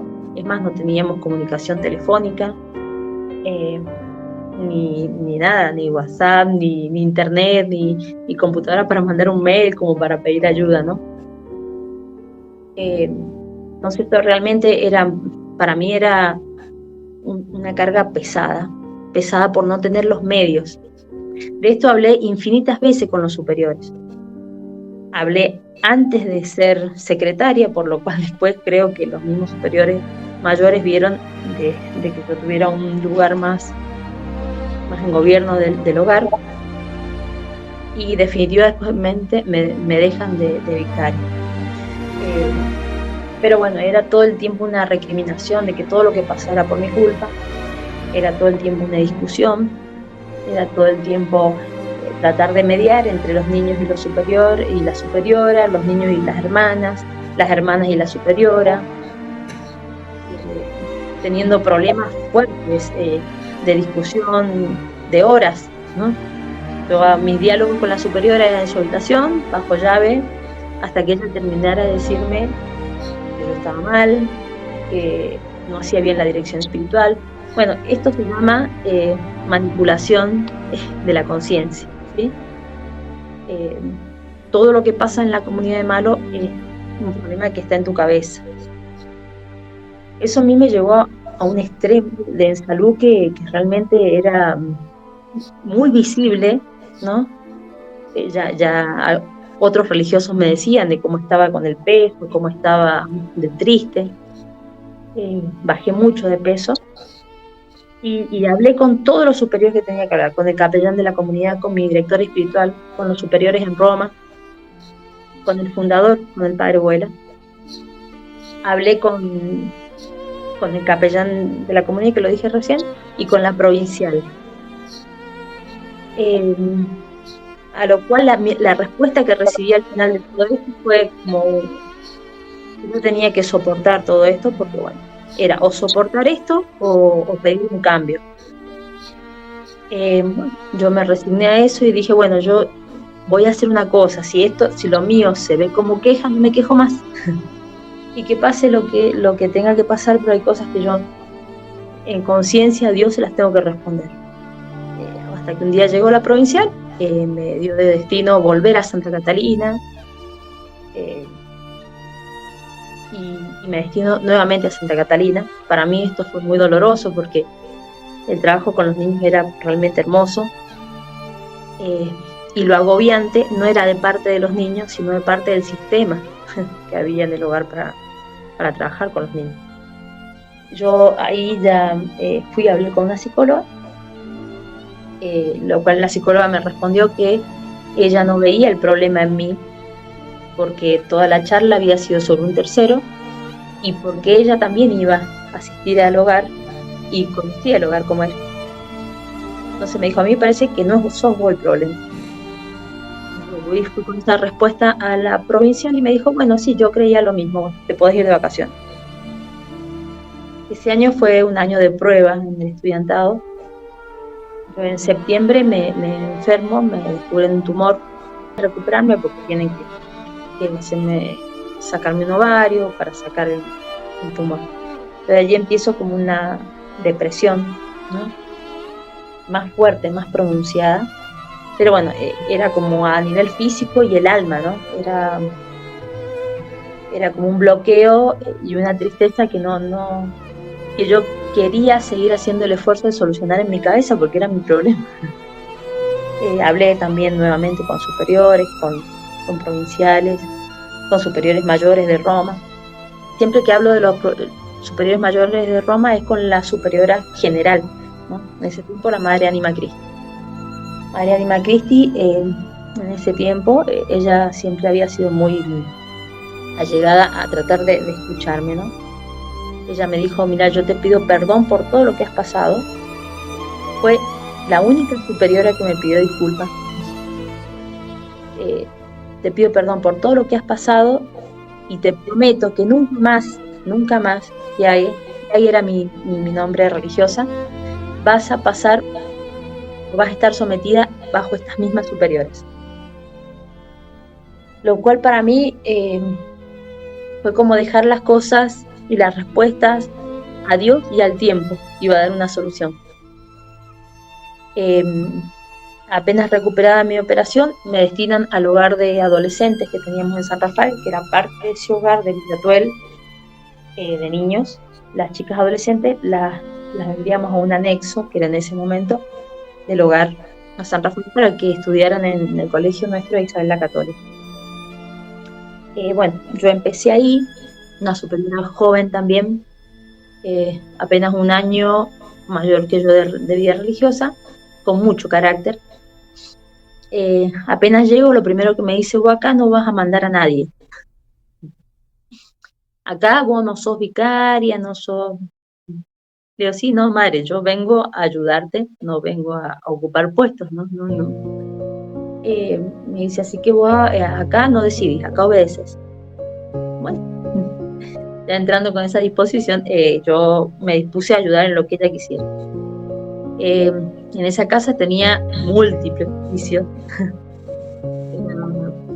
Prefecta de trabajo, pues era la que le da los trabajos a las niñas, adolescente, lo cual tiene su implicancia en bastante exigencia, chofera, encargada de cocina, encargada de ropería, encargada de limpieza, encargada de las universitarias, el grupo más grande, que yo tenía más o menos a esa edad. Bueno, era la encargada de sacar a las chicas a hacer deporte, enfermera, sin tener conocimientos, pero bueno, tenía que tratar de llevar los problemas de las chicas, ¿no? Ecónoma en un momento. Entonces realmente, bueno, también sentía como ese ojo supervisor de que yo era una persona que no se callaba nada, o sea, que todo lo decía al superior. Entonces eso molestaba muchas veces, porque yo veía un problema entre chicas, yo iba con quien correspondía, la superiora. Si yo veía un abuso de parte de alguna hermana en cuanto al trato, abuso en cuanto al trato, ¿no? Tratar mal verbalmente o tomando decisiones al margen de cosas que no corresponden. Sobre alguna chica yo lo hablaba con la hermana y con la superiora, como corresponde. Eso a mí me traía como problemas ser a veces la abogada de las niñas y problemas con la superior y la hermana.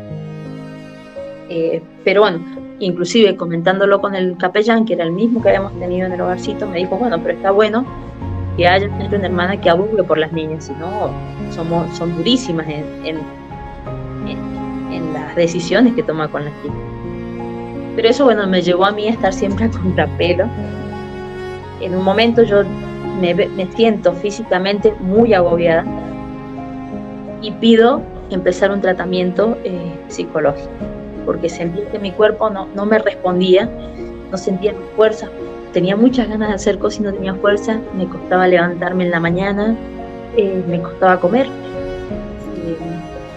Mi depresión siempre fue muy autodestructiva, ¿no? Conmigo misma.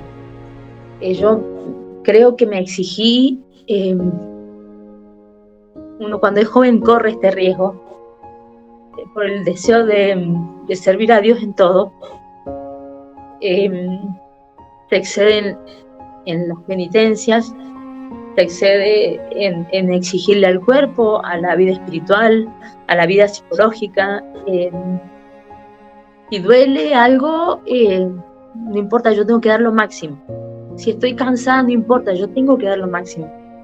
Si me siento mal, no importa, yo tengo que dar lo máximo. Es para Dios, Dios me lo está pidiendo. Bueno, es esa continua exigencia, yo creo que me terminó de... ¿no? Decidí en este momento empezar un tratamiento y que todo esto, este esfuerzo que yo hacía en responder a mi comunidad y a mi congregación, que era lo que yo más amaba, ¿no? Dios me estaba pidiendo un gran sacrificio, entonces yo tenía que ir al extremo. Empecé con el tratamiento, con medicación, porque siempre puse en práctica lo que me enseñaron en el noviciado, que fue siempre hablar con los superiores, siempre pedí ayuda, siempre decí todo lo que te haga perder la paz, háblalo, porque donde no hay paz está trabajando el diablo, ¿no? Son los principios que son muy buenos que uno recibe en el noviciado, y es lo que le da paz al alma y uno vive la vida con alegría. Pero ¿qué pasa cuando uno pone en práctica todo eso y se da cuenta que no basta? Que porque hablaste con el superior se te abre una puerta infinita de problemas. Que vos empezás a ser considerada el problema, la problemática, ¿no? La rebelde. Y creo que es importantísimo para las chicas que entran a la congregación. La religiosa que entra, no teniendo la familia cerca, ojo acá, no tiene apoyo de nadie. Todo lo que le pase dentro del instituto lo va a sufrir sola. No tiene a nadie que la vea cuando está mal, cuando se enferma. No tiene a nadie que entienda lo que le está pasando, porque cuando va a su casa tiene que estar bien, porque cuida la imagen del instituto. No tiene a nadie que esté vigilando su salud, ¿no? Se recae totalmente en el cuidado que quieren dar o no los superiores. No, tampoco tiene el apoyo de la familia propia en estos temas duros que son postergar los votos, que te cambien el destino, que la culpa es tuya, que te manden a un psiquiatra, ¿no? Bueno, eso porque se lo digo, chicos, al que escuche, se lo digo, si lo escuchan los superiores para que lo tengan en cuenta, si le escucha alguna chica que quiere entrar para que lo tengan en cuenta. Aquella religiosa que no tiene familiares detrás que puedan acompañarla, hablar con los superiores de vez en cuando, no interferir, porque uno cuando entra a la vida religiosa entra para servir a Dios, es como un matrimonio, ¿no? Pero si no hay nadie que te cuide ante los abusos, este tipo de abusos, de conciencia, de sumirte en tristeza, de sentir que te amargan la vida, te amargan el alma, no la vida, ¿no? El alma, y que nadie de afuera que sea tu vínculo te esté cuidando, se pasa muy sola. Y es bueno tener el cuidado de la familia también, porque uno perteneció a una familia de sangre y no tiene que cortar totalmente estos vínculos para entrar a una familia religiosa espiritual que al principio sigue todo color de rosas y después está sola. Yo llegué al extremo bueno, después de estos hogares yo fui a la casa provincial, viví muchos años en la casa provincial, que es donde nosotros ahí se ayuda a las hermanas, se trata de ayudar a las hermanas con problemas de salud. Me sacaron de la cama del hogar, ¿no? De la cama fue la superiora, me sacó y me llevó a la otra comunidad, porque yo estaba con ideas suicidas. Como dije, esto era autoinmune, esto era autodestructivo, conmigo mismo esta depresión, y yo buscaba cómo ya apagar esta situación de la vida, ¿no? Por supuesto una es religiosa y por pura gracia de Dios no llega a concretar estas cosas, ¿no? Pero lo pensé mucho, dices, vi el lugar, vi cómo, ¿no? Y esto es muy triste, porque uno está en permanente contacto con Dios, y sentir que la salida a todo esto es morirse, es muy triste. Bueno, ahí en la casa provincial, estuve mucho tiempo en cama, comencé otro tratamiento, con otro psiquiatra en Mendoza, porque ya se había despertado también otro problema autoinmune por estrés, que era celíaca, ¿no?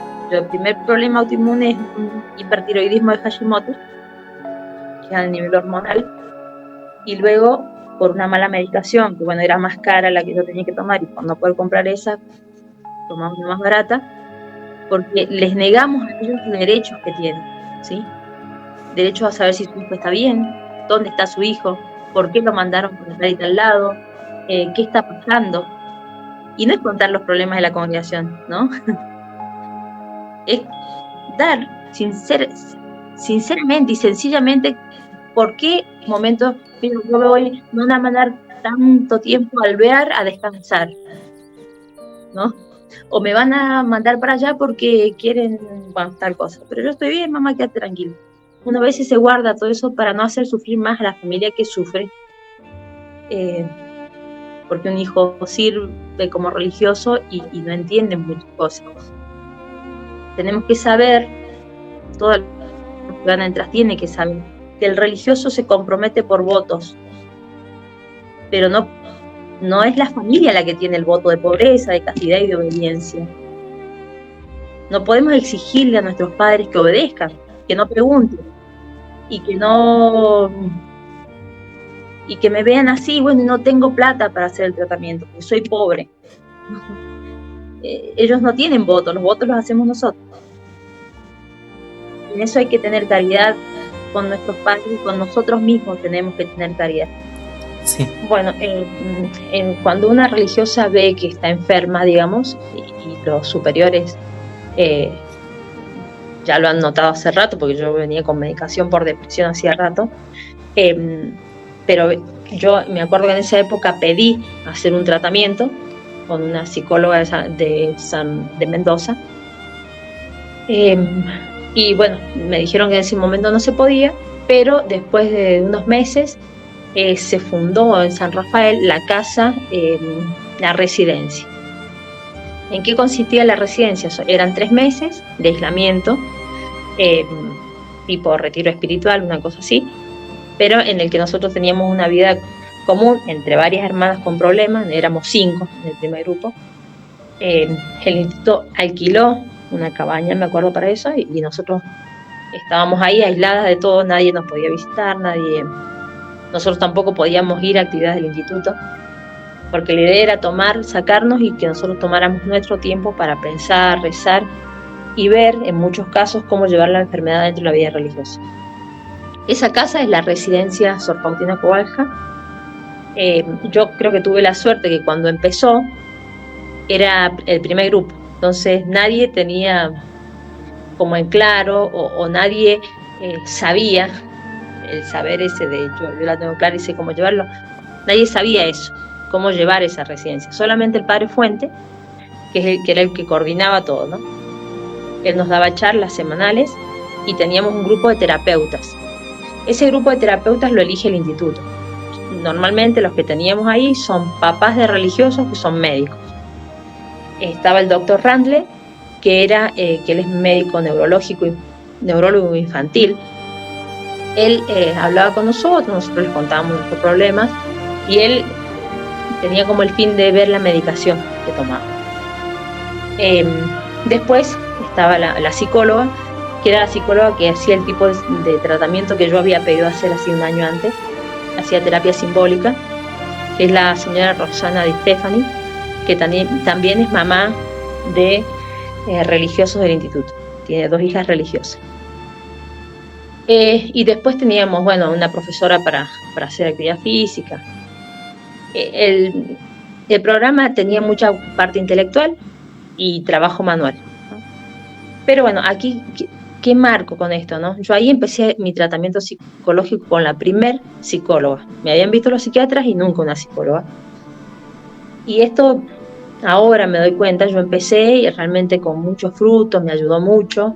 Yo tengo que reconocer que ahí yo al menos, no digo que fue el común para todas, ¿no? Pero yo al menos como que volví a encontrar el gusto, el tiempo comunitario, en la vida religiosa, ¿no? Pero ahora, ¿qué veo yo? Esta psicóloga me atendió todo el tiempo que yo estuve ahí. Y cuando un enfermo sale del instituto,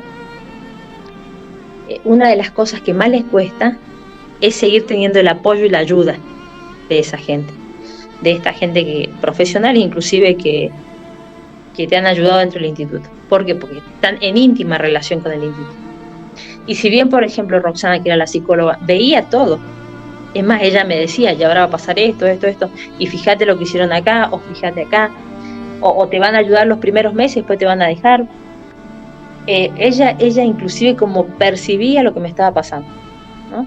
Y me advirtió muchas veces, y se enojó muchas veces con las hermanas y con el sistema del instituto porque no estaban haciendo bien las cosas. Roxana no me atendió nunca más en terapia. Inclusive le pedí un informe al cual ella había accedido y me había dicho, sí, yo te voy a poner esto, sí, porque aparte es lo justo, Y en el momento de pedírselo me dijo, le respondió al abogado que ella, el instituto hacía cosas muy buenas y que ella no iba a hacer nada que perjudicara al instituto. Entonces, a ver, hasta profesionalmente, ¿cómo se llama? Te dejan a la deriva. Y ella hasta incumplió con su deber de psicóloga por no querer hacer un informe, que en el informe nadie pide cosas que sean mentiras o no, pero ella sabe que todo lo que ella ponga en el informe va a ir en contra de que ella, si bien es una excelente profesional, digamos, en su trabajo, en mi caso, conmigo, faltó ética profesional, ¿no? Ética profesional porque era informar solamente el tratamiento. Es una de las cosas que le pasan a los religiosos que salen. Después nadie, como sabiendo y inclusive habiendo advertido al mismo religioso los problemas que están habiendo ahí adentro, después nadie se compromete en ayudar, en informar que el religioso pasó tales cosas, que se enfermó, que no se le dio la medicación, que se lo obligó, que está pasando por presión psicológica en la dirección espiritual, en el diálogo con el superior, de que hay violencia de conciencia, ¿no? Porque ella también me advertía esas cosas, me decía, vos no podés hacer dirección espiritual, tener que estar 2 horas para recuperarte porque te quedas hecha bolsa, y después sacar un turno conmigo porque tenemos que hablar, porque te dura 15 días de cómo quedaste de mal después de la dirección espiritual. Entonces ella misma yo creo que veía hasta la violencia como ese abuso psicológico en la dirección espiritual, ¿no? Yo cuando escribí la carta para salir, una carta larga, que tiene que ser distinta a la carta que se le va a entregar al obispo. ¿Por qué? Porque no tiene la carta que va al obispo, no puede ir con tanta carga, digamos, que perjudica al instituto. Entonces uno tiene que hacer una carta cortita, sin tantos motivos para que perjudican al instituto, para que el obispo dé la dispensa sin tener que indagar mucho. Entonces yo hice 2 cartas, una para el obispo y una para el gobierno general, en la que pedía, y le dije a la superioridad provincial, Madre Bonmer, que el gobierno general la leyera la carta en presencia de todos los miembros, porque yo era miembro de Votos Perpetuos, para que supieran el motivo por el cual yo pedía salir. Y ahí yo le nombraba a esta superiora, a la Madre Anunciación. ¿Por qué hago énfasis en nombrar? Porque ahí fue cuando yo empecé a ver cómo se mentía en el instituto. Si bien uno antes ve algunas cosas y las ve y no las quiere ver porque siempre la falta está de parte de uno, yo ahí empecé a ver la mentira clara, ¿no? Yo fui unos años, de ese año me destinó a acompañar a la hermana de Guadalupe a Buenos Aires. Después de haber estado un año con depresión enferma en mi casa, me envía a acompañar a una hermana que estaba dando charlas fuera de lo que sería el ámbito del instituto, porque no era en las casas del instituto, sino que era en el ejército, en las universidades, en lo que era Argentina, ¿no? Toda Argentina. Ella venía de otro país y cuando estaba en Argentina yo tenía que acompañarla, ¿no? Lo cual le exigía muchísimo tiempo de atención, trabajo fuera de la comunidad, no teniendo una vida comunitaria normal de vida religiosa.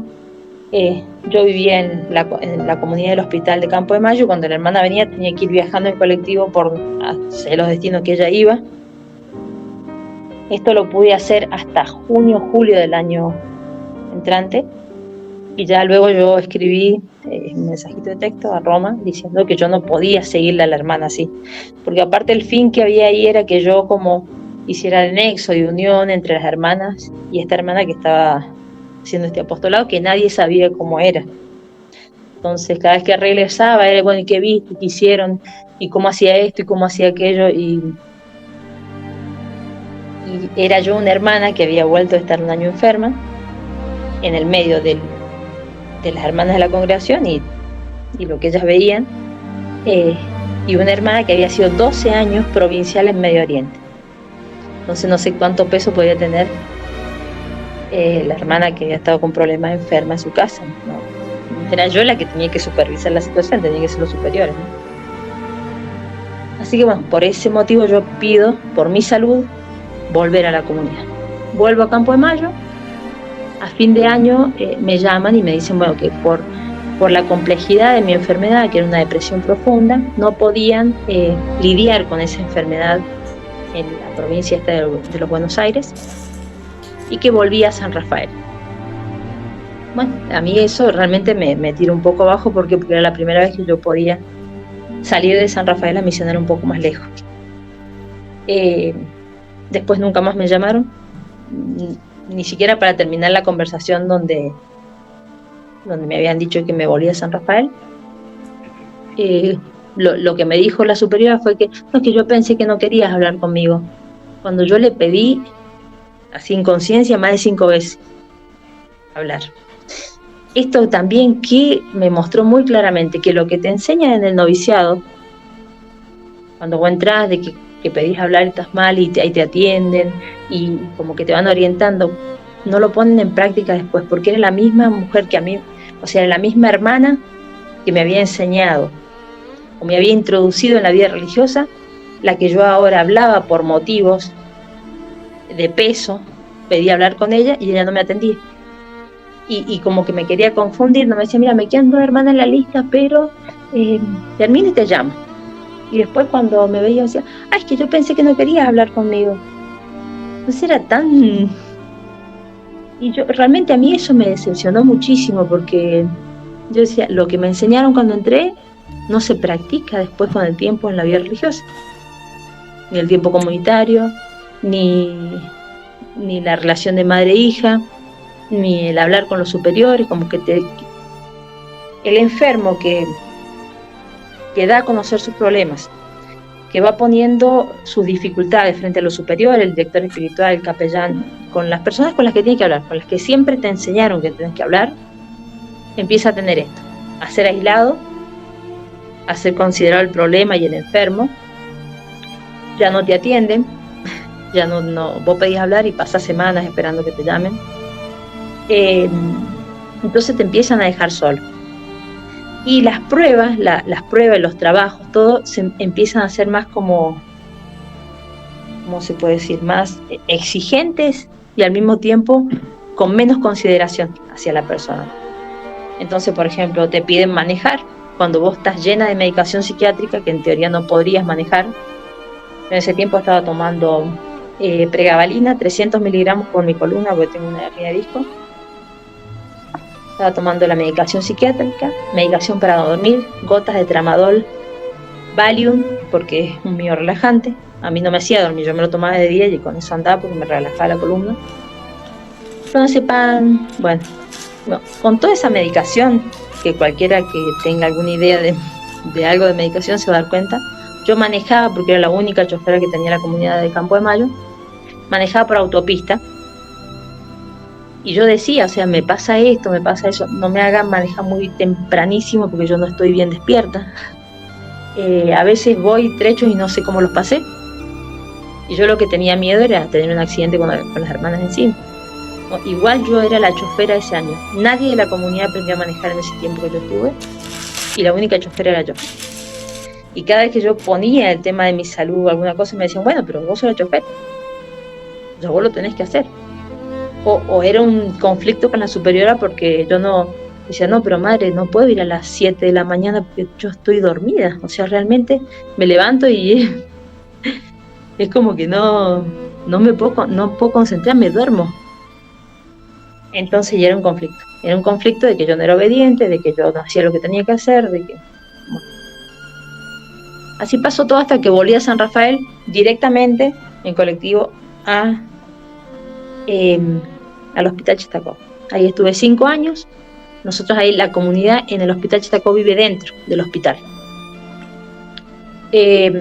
Bueno, ese año siguiente, como que medio yo sentí que me quedó el hospital encima porque la madre primero se fue a peregrinar a Tierra Santa, después volvió, estuvo un tiempo enferma en su casa, después volvió a la comunidad y pasaba mucho tiempo en su habitación durmiendo, o sea, enferma. Entonces había muchas cosas de la comunidad dentro de un hospital, cuando uno tiene la dirección del hospital encima, vivís dentro, en un predio dentro del hospital, que hay muchas cosas que hay que resolver y la superiora no estaba. Entonces ella me había delegado muchas cosas a mí. Así que bueno, yo por ahí tenía que decidir porque no la tenía ahí a mano. Y después eso era un problema, ¿no? Como que yo estaba tomándome atribuciones que no tenía que tomar. Cuando uno trabaja en un hospital, que hace las veces de hospital regional, porque atiende los departamentos que están cerca, Malargüe, Alvear y todo lo que es San Rafael, hay muchas cosas para ver y discernir en cada momento. Yo lo que tomé por lo que me habían enseñado era acompañarme con la otra hermana a todo lo que yo iba a hacer, me acompañaba con ella. Si había que levantarse a medianoche de un enfermo, lo despertaba la hermana y íbamos los dos juntos. Si estaba muy difícil terapia intensiva, porque había muchos casos, acompañarme, así estamos las dos en lo mismo. Si había que tomar decisiones en cuanto a la comunidad, hermana, vení, acompañame, vamos a ver esto, a ver si conseguimos este espacio. Era lo que yo tenía como vida comunitaria, ¿no? Una comunidad que se apoya en todas las actividades. Llegó un momento en el cual yo empecé a ver irregularidades, ¿no? La superior se iba, dormía en otro lado, la provincial no sabía, quedábamos solas haciendo apostolado, no sabíamos dónde estaba la superiora, la superiora se había hecho cargo de otro apostolado en otra parroquia, así que los fines de semana, que era el día de descanso, teníamos que ir a otra parroquia, lo cual ya estábamos con un nivel de estrés y trabajo que era muy exigente.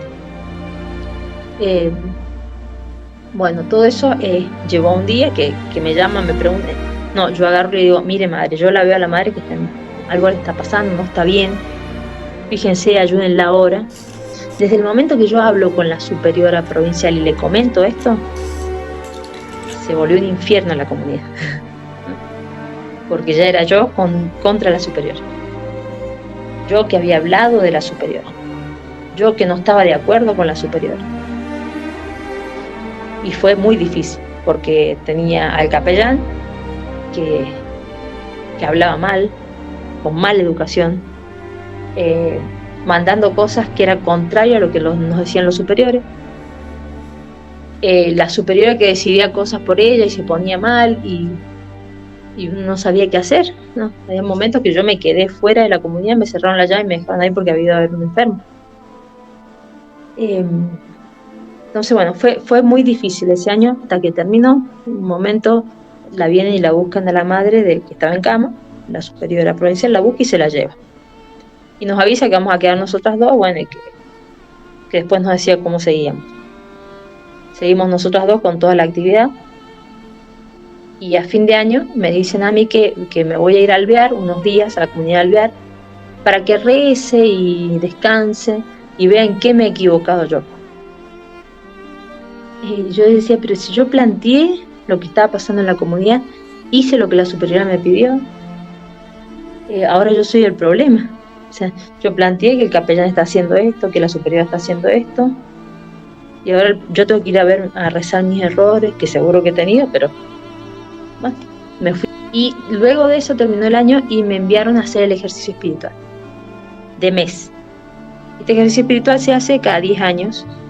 Yo ya tenía 21, 22 años de vida religiosa y no lo había podido hacer. Y yo hablé con mi director espiritual y le dije, mire padre, yo estoy muy estresada realmente. Había bajado mucho de peso, estaba muy... Digo, siento... y estaba súper depre por todo lo que había pasado, con una depresión Y digo, yo no entiendo cómo ayudan al enfermo, a una hermana que tiene depresión, enviándolo a un ejercicio de mes, obligada, porque yo no quiero ir, padre, porque yo no sé si voy a poder rezar. Yo no sé si voy a poder estar el mes entero, porque tengo un montón de problemas que no he solucionado, y ustedes me mandan un mes a que rece como ha sido mi vida religiosa. Si yo tenía que considerar en ese momento era un desastre, o sea, todo recaía sobre mí, todo era culpa mía, todo era problema mío de mi cabeza, habiendo trabajado todos los años, ¿no? Bueno, me dijo, pues sí, yo a mí tampoco me queda claro de que vaya, sí, he estado con mucha presión, es verdad, con esto, estás con mucho estrés, ¿no? En el momento que había que tomar la decisión, el padre no me pudo atender y las madres me mandaron igual al ejercicio. La madre Cenáculo y la madre Maite. Madre Maite era hermana del capellán del hospital, padre Domenech, que no sé por qué de repente quedó encargado de estar ahí y me hizo pasar bastantes momentos difíciles, jugándome, cambiando mis cosas de un lado para otro, diciéndome que ya venía otra encargada, que así lo habían dispuesto, que ella no sabía, que yo tenía que ir a pedir plata porque era la única miembro de la comunidad y había que sustentar la comunidad. Entonces, bueno, yo le planteé, madre, yo no me siento bien para el ejercicio. Bueno, pero lo tenés que hacer. Te toca este año, lo tenés que hacer. Fui al ejercicio. Padre Gabriel Zapata fue una vez a hablar conmigo, en el cual yo quedé muy mal, de hecho quedé en la cama, porque realmente yo sentía que estaba todo mal, yo estaba con bastante depresión, y no volvió más el padre Zapata al noviciado donde hacíamos el ejercicio para asistirme. Yo necesitaba hablar con alguien. Tampoco había ninguna superiora con quien referirme, porque la superiora que había tenido en la comunidad la habían sacado. Madre Maite no era mi superiora y lo que le había pedido era no ir y me envió igual. Madre Cenáculo estaba muy ocupada. La verdad que para mí fue un año dificilísimo, en el cual yo decidí quedarme ahí y tomar todo como me lo habían dicho. Acá yo tengo que hacer penitencia, me excedí en la penitencia, para mantenerme en el ejercicio, porque la culpa era mía, porque los errores habían sido de mi parte y yo tenía que verlos claramente como que eran de mi parte. Esto es totalmente imprudente, y yo quisiera que las religiosas que estén pasando por esto, que lo vean, que no pueden, o sea, el cuerpo lo vamos a llevar hasta que nos muramos. Y si nosotros sometemos el cuerpo a tanta presión, a tanta penitencia, porque uno se autocastiga, ¿no? Y no hay nada que lo vaya ayudando, porque te quedas sola. Esto pone al súbdito y al religioso en una situación de una vulnerabilidad espiritual, moral, tan grande, que lo único que uno encuentra es, bueno, yo tengo que hacer la voluntad de Dios, y para entender que la voluntad de Dios es esta y que lo que me están pidiendo los superiores es voluntad de Dios, es con penitencia. Entonces hace disciplina, hace ayuno, usa todos los medios de disciplina que tenemos en el convento y se exige al máximo. Esto con los años recae sobre la salud, sobre la psiquis, y recae muy fuertemente. Entonces, realmente es una cosa que se tiene que observar mucho de parte de los superiores, y el religioso también tiene que aprender a decir no, yo esto no lo voy a hacer. No, yo acá tengo que... Yo siempre hablé, porque fue lo que me enseñaron, hablar con quienes corresponde. El superior directo, el superior mayor, el superior de la casa, luego la superiora provincial, si es necesario la superiora general en Roma, con el director espiritual, con el capellán. Pero uno cada vez empieza a sentir y a escuchar menos respuestas. Yo ya venía de un tiempo conflictivo con mi director espiritual. ¿Por qué? Porque yo iba a la dirección espiritual y salía peor. Y yo muchas veces me callé, traté de hacer todo lo que el padre me decía, tratar de ser obediente. Yo era muy disciplinada con la dirección espiritual. Cada un mes yo hacía mi dirección espiritual. Es más, siempre procuraba hacerla tranquila, ¿no? En un lugar, ir yo, si tenía que ir a donde estaba el director espiritual, ¿para qué? Para que contar con el tiempo y estar tranquila, porque realmente lloraba, me ponía mal, me trababa, no podía hablar. Necesitaba un espacio para realmente, porque era hablar con mi padre. Y era la persona que me iba a dar luz de parte de Dios. Mucho tiempo, sobre todo los últimos años, fue muy dura la dirección espiritual, ¿no? En la que yo sentía que hasta a veces, irónicamente, se burlaba de lo que yo le estaba diciendo. Y inclusive hasta tratándome mal con violencia en la dirección espiritual, hablándome muy fuerte. Y yo era muy directa, muy franca en la dirección espiritual. Entonces yo le decía, padre, si yo vengo y le planteo un problema y usted no le pone nombre a esto, termina mintiendo. Porque yo le estoy explicando, usted está viendo las razones, me está dando la razón, y en el momento de ayudarme a ver qué pasa, no, bueno, pero acá vos tenés que hacer esto, o no, la provincial de acá, y después 2 meses antes que la provincial cambie el gobierno, usted me decía, bueno, sí, reconozcamos que tampoco tenía muchas luces. Bueno, todos sabemos que hay un montón de cosas que eso lo estaba haciendo mal, eso no lo podía hacer. Claro, pero en el momento que yo planteaba el problema no me da la solución. Que a ver, que tampoco estoy pidiendo, lo que yo pedía era que me dieran valor para seguir reafirmando una posición orgullosa de mi parte, sino darme cuenta, ¿me estoy equivocando yo o el superior? ¿Estoy haciendo mal, o yo estoy viendo mal las cosas, o acá se están haciendo mal las cosas? Cuando volví al ejercicio espiritual, antes de entrar a la casa, veníamos en el ascensor y me dice esta hermana, la madre Maite, me dice que bueno, que había otra hermana en la comunidad que iba a ser la encargada, no la superiora, y que bueno, que habían hecho algunos cambios dentro de la comunidad. Entonces yo entré y empecé a ver, sí, hasta los cuadros, habían cambiado mi colchón, mi cama, mis cosas del lugar, y me dijo, bueno, te hicimos algunos cambios en tus cosas. Y yo le dije, sí, madre, parece que hay que aguantar todo. Entonces, bueno, empezó a ser muy desgastante. Nos sacaron del lugar que teníamos para dormir. Dormíamos en el comedorcito y en el hospital, en colchones en el piso. Empezó la segunda época de la pandemia. Y yo, bueno, ya realmente tengo que reconocer que estaba muy cansada, con las defensas muy bajas. Y ese mismo día que me hisoparon, yo había ido al médico clínico y me dijo, mirá, Pia, los análisis y el cortisol lo tenés tan alto que si te agarra el COVID ahora. Yo le dije, mire, me parece que tengo algunos síntomas. Volví y me dice, bueno, si tenés algún síntoma más, hisopate. Volví, me hisoparon, COVID. Nos aislaron 10 días en ese comedorcito, en el piso, durmiendo en el piso. Yo no puedo explicar, pero era una cosa como si me estuvieran escaneando todo el cuerpo, así los dolores que sentía. No podía tragar mi saliva, me deshidraté, no podía comer, no podía dormir. Los medicamentos llegaron al tercer día de que yo estuve en cama, porque como quedamos aislados, no había quien nos trajera las cosas hasta el hospital. No me vio ningún médico del hospital durante los 10 días que yo estuve en cama. Yo lloré todos los días, pues realmente sentía algo que no podía, parecía que había llegado al límite de mis fuerzas, al límite de todo, ¿no? Lo único que tenía era el saturómetro, por supuesto me tomaban la temperatura, y el saturómetro, y me decía, no, pero está saturando bien, me decía la superior. Realmente fueron 10 días muy difíciles. Digo 10 días, ¿por qué? Porque yo tuve todos los síntomas del COVID, estuve en cama con todo. Me deshidraté muchísimo porque al no poder tragar mi saliva era...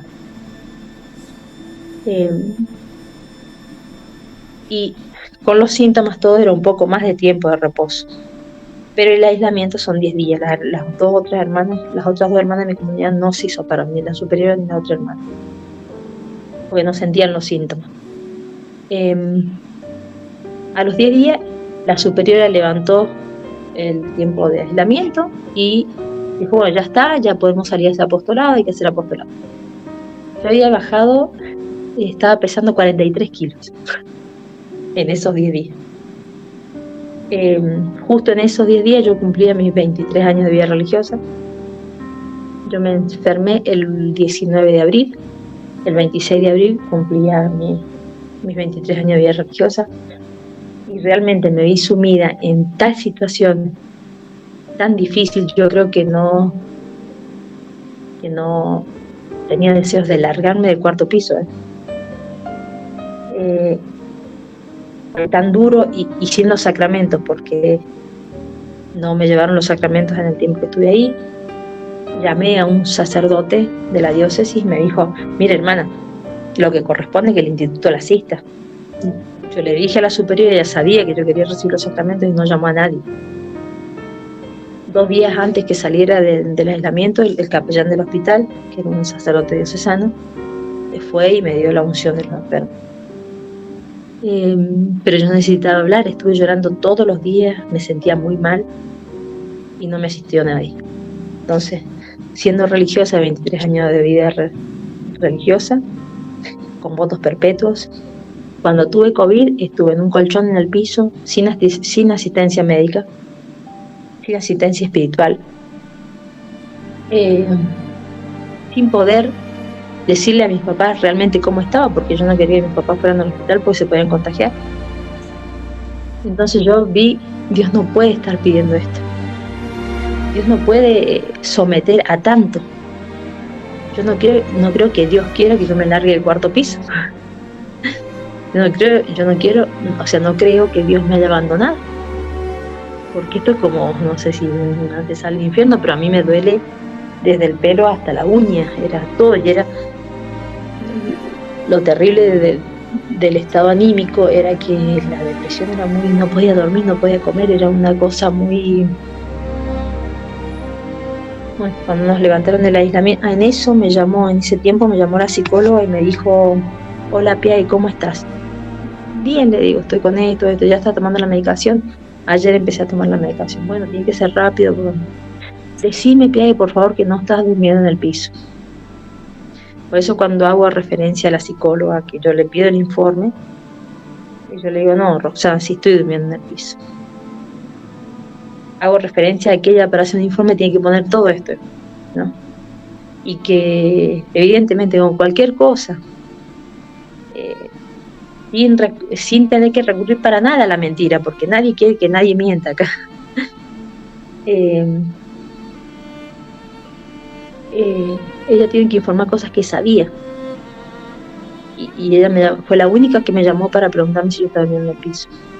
Le dije que sí, bueno, y después, ahí mismo, en el tiempo que estuve en cama, ahí decidí escribir y pedir salir del instituto, porque yo me daba cuenta que todo lo que yo había aprendido de como familia religiosa, de los cuidados con las almas, de los cuidados de la vocación religiosa, no estaba.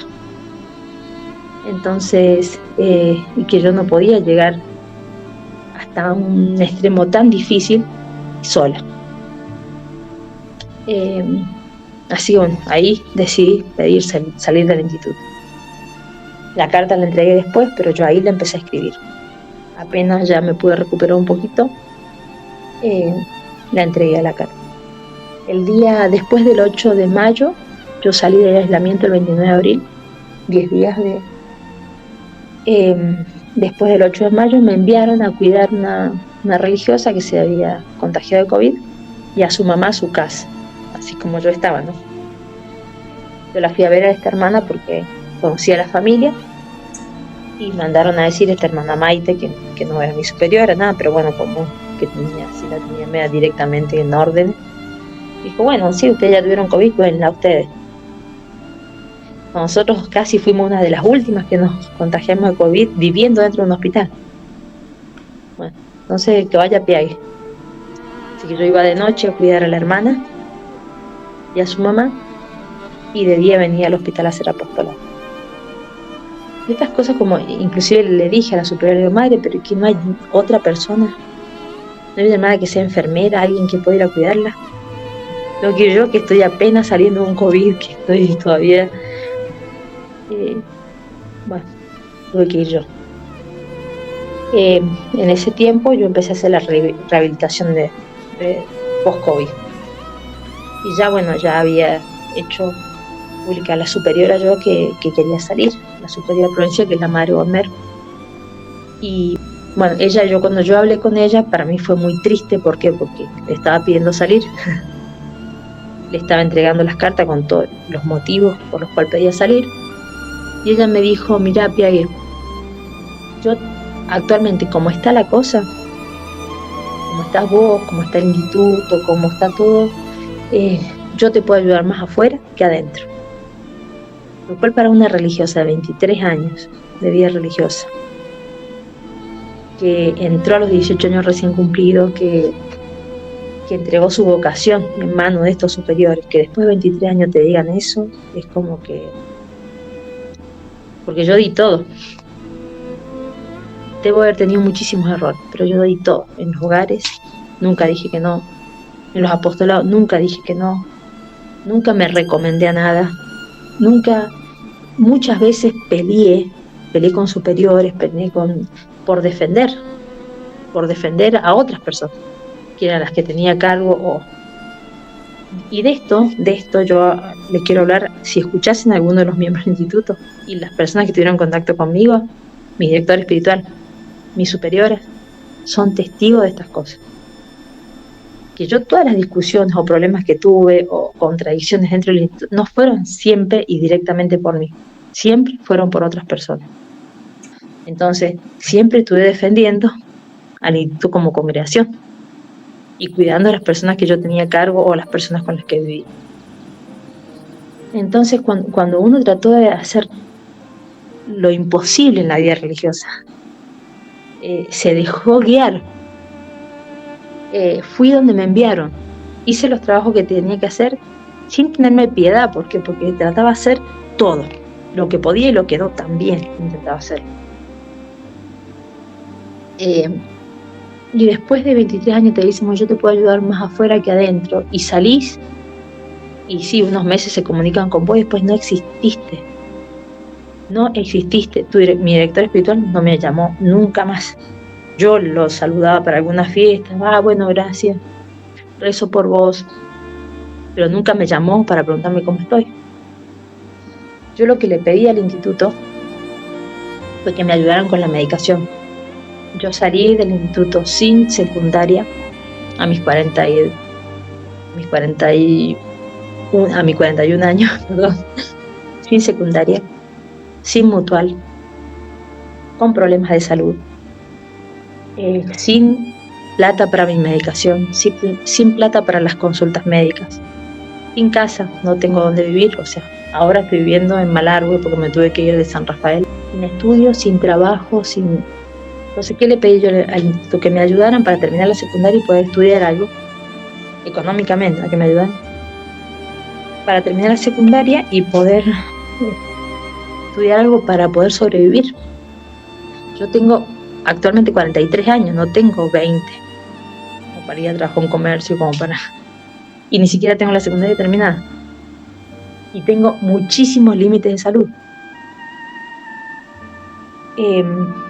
O si me podían ayudar a hacer un tallercito, yo pinto imágenes religiosas, imágenes de todo tipo. Entonces tratar de con eso solventar algunos gastos, ¿no?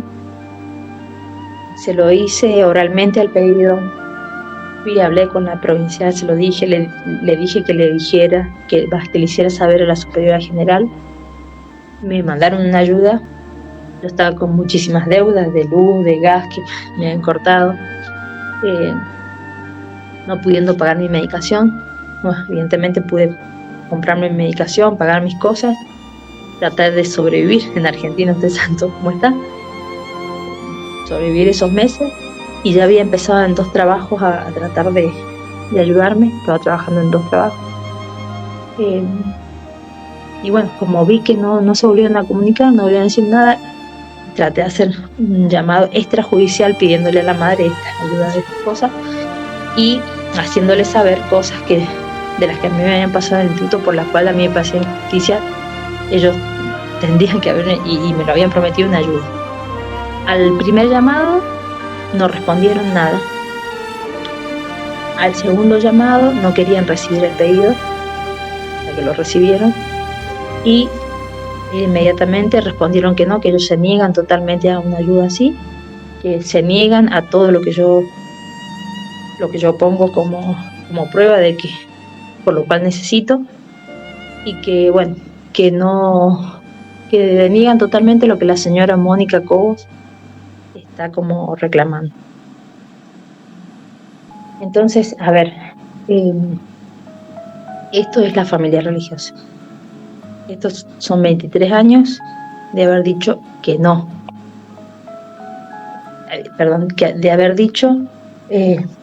De haberme dicho que no a mí misma y que sí a todo lo que me pedían. De haber tratado de hacer todo lo que me pidieron siempre. De nunca haberme negado a los apostolados que me enviaron.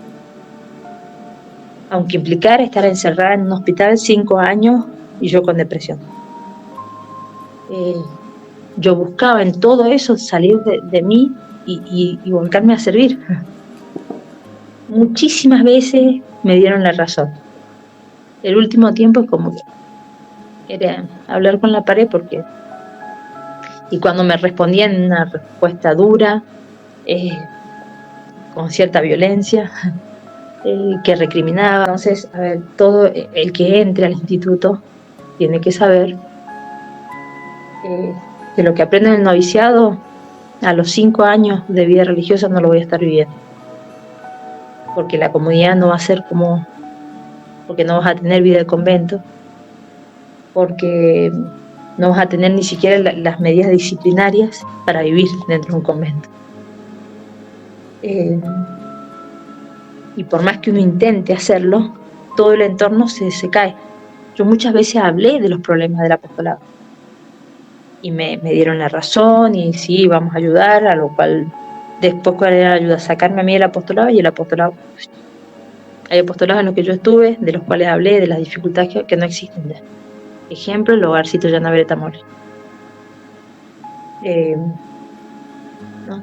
Entonces es una situación muy difícil porque yo siento que a mí me robaron la vocación religiosa. Yo actualmente no puedo hablar con un sacerdote,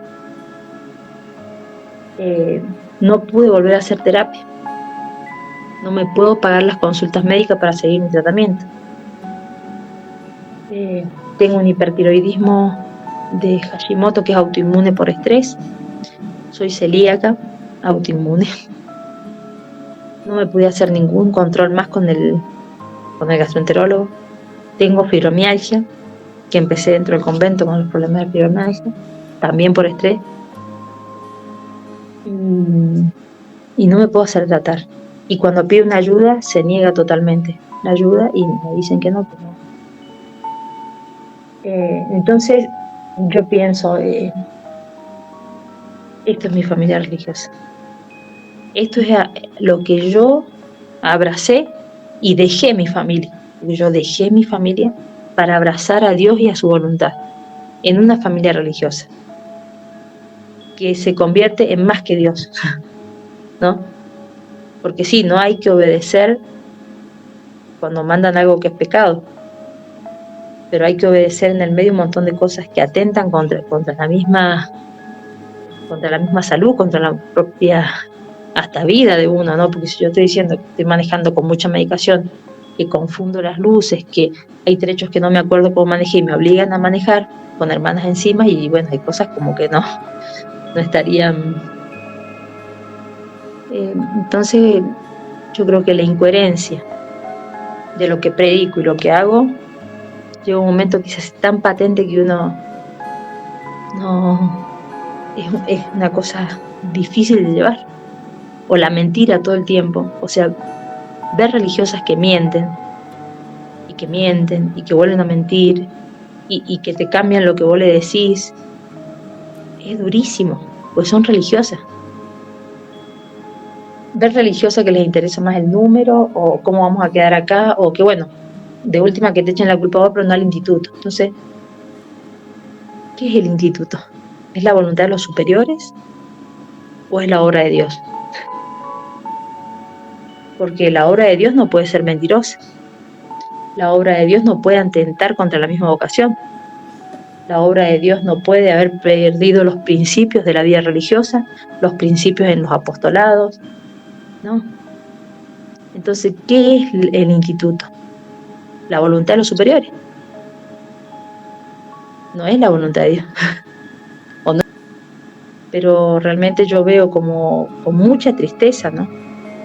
Que cada una de esas chicas que va a entrar, sí, va a tener 5 años de felicidad, y que la felicidad de la vida religiosa está en tocar la guitarra y en bailar y cantar fuerte y todo eso y sonreír a todo el mundo. Pero después la vida religiosa es cruz. Y cruz, una cruz que nos lleva a doblarnos. Pero Dios nunca nos va a aplastar con una cruz. Porque Él siempre da los auxilios. Yo, a pesar de todo esto que estoy contando y que fue muy difícil y que todavía no me puedo recuperar, y que tuve que dejar trabajo, ¿por qué? Porque en el momento que empiezo a ver eso de que empiezan a haber voluntades que te quieren manejar, es como que no puedo, necesito salir de eso, es como una claustrofobia. ¿Cómo se llama? Veo los resultados de que no era una cruz que Dios me daba para llevar, sino que era una cruz que me estaban imponiendo, que me aplastaba, a tal punto de hablar, pedir ayuda y que la cosa seguía igual. Y yo, a pesar de todo eso, reconozco cómo Dios me cuidó. Dios me cuidó. Y Dios me cuidó hasta el momento que me dijo: basta, escribí la carta, pone todo, pone las cosas que son verdad. Una cosa que a mí me deja mucha paz en el alma es la verdad. Es haber hecho todo siempre exponiéndoselo a los superiores. Si ellos no hicieron lo que correspondía, listo, yo expuse todo. Y cuando digo todo, es todo. Defendí mucho mi familia religiosa. Me gané muchos enemigos por defender a mi familia religiosa. Entre esto, a mi propia familia. Pero bueno, actualmente uno lo que experimenta es la soledad, porque no hay nadie de esas personas que defendiste, que cuidaste, que vieron, que diga: no, sí, esto pasó, esto. No, porque siempre hay un vínculo con el instituto. Y no, bueno, el instituto. Entonces, el que sale no le queda otro que irse, quedar solo hasta que Dios vaya curando de a poco eso y en algún momento uno pueda volver.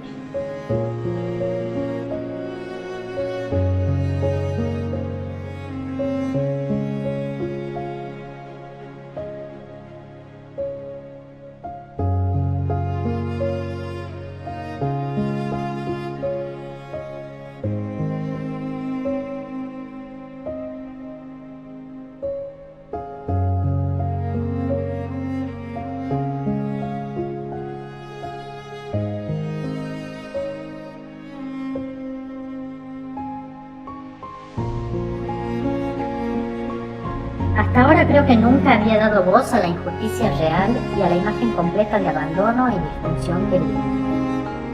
Aunque he escrito blogs, he hecho videos e incluso escribí una carta de 3 páginas a mi congregación en el 2015, rara vez he publicado los detalles crudos por los que pasé en el Instituto Servidoras del Señor.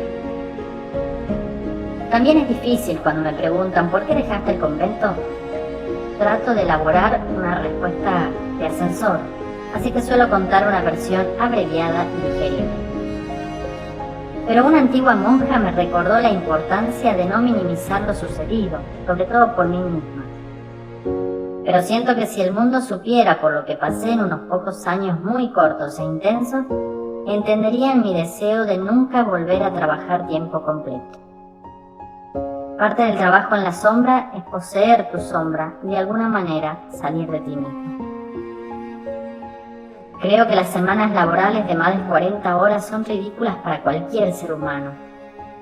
Estamos hechos para caminar por el bosque, hacer comida de verdad, disfrutar de nuestros seres queridos, no sentados frente a una computadora o dedicando horas a conseguir dinero para sobrevivir según el instituto. A los 26 años fui nombrada Madre Superiora del convento en East Harlem, New York, siendo yo la más joven de esa comunidad. tanto en edad como en vida religiosa, sin haber hecho aún los votos perpetuos. Era una gigantesca parroquia bilingüe.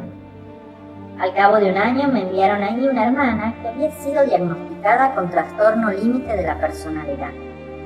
Tenía unos 30 años, era de votos perpetuos, argentina, y había estado causando malestar en las casas de formación de Washington, donde había estado viviendo. Y me la enviaron a mí porque decían: Lumen, tú eres tan tranquila, estamos seguras de que podrás manejar. Me dijeron que leyera el libro Caminando sobre cáscaras de huevo, para prepararme para su vida con nosotros. Solo estaba tranquila porque a esas alturas yo estaba en una disociación viviente. Pero en definitiva, no se me permitió informar a las demás hermanas de la comunidad sobre el diagnóstico de ella, por lo que esencialmente tuvieron que sufrir la ira, los arrebatos y el malestar que ella provocaba en la comunidad. Y nadie entendía nada. Diariamente tenía largas sesiones de escuchas con esta hermana, a veces hasta 2 horas seguidas. Absorbía toda mi energía.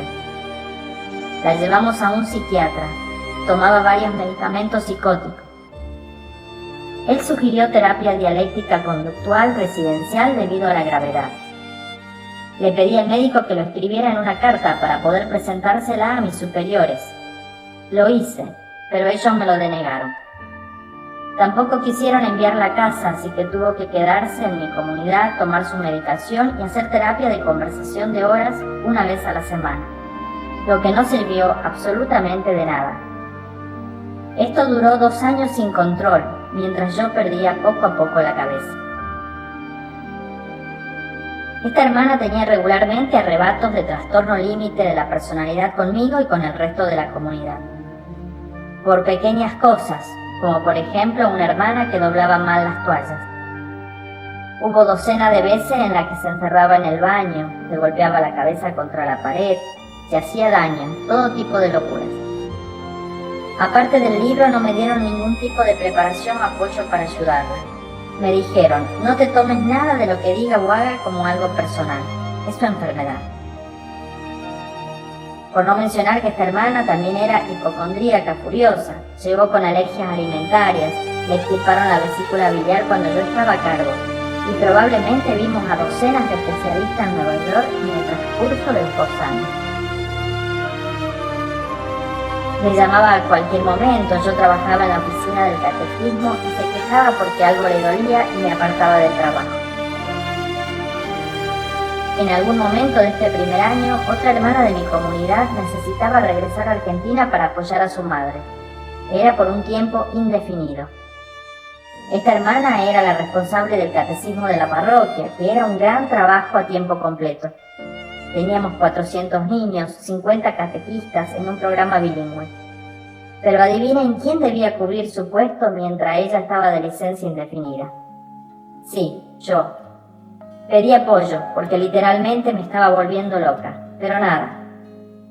Mis superiores sabían lo difícil que era tener una hermana con trastornos límites, y ahora encima pensaban que podía asumir como directora del catecismo a tiempo completo. Finalmente, luego de rogar, me dieron una hermana, para que me ayude a tiempo parcial. Era una verdadera bendición, pero ella también estaba enferma. Ella duró poco, dejó el convento y se fue. Ahora está sana y feliz prosperando en el mundo. Tuve que cubrir este puesto a tiempo completo durante todo el año de catequesis, junto a la gestión de la hermana con trastorno límite de la personalidad, sumado a la liturgia de la casa provincial, la planificación musical para nuestros eventos, votos, fiestas, etc. Al final, mis ignorantes superiores quisieron que viajara a Argentina con esta hermana con trastorno límite para ver una especie de médico allí. Debíamos quedarnos en Buenos Aires, en la casa de su tía, durante algunos días, mientras el médico le hacía algunas pruebas. Luego ella quería que viajara a otra provincia de la Argentina a visitar a su familia. No entendía nada. Estas personas con trastorno límite un día te odian, al otro día están súper apegados. Le rogué a mi superiora que me dejara volar sola de regreso a Nueva York, cosa que hizo. Así que volé de Buenos Aires a Nueva York y cuando llegué de vuelta le rogué a mi director espiritual que hiciera algo, que algo tenía que hacer. O se iba ella o me mandaban a mí a otro lado. Ya no podía más. Finalmente, gracias a sus súplicas, la sacaron a ella del Harlem y la enviaron a la casa provincial, que es a 4 cuadras de distancia de mi convento. Unos meses más tarde, después de pedir un descanso, me enviaron a Avondale, Pensilvania, para ser la directora del catecismo allí. Menos mal que había pedido un descanso. Avondale era otra parroquia enorme, y la directora del catecismo era un puesto enorme a tiempo completo.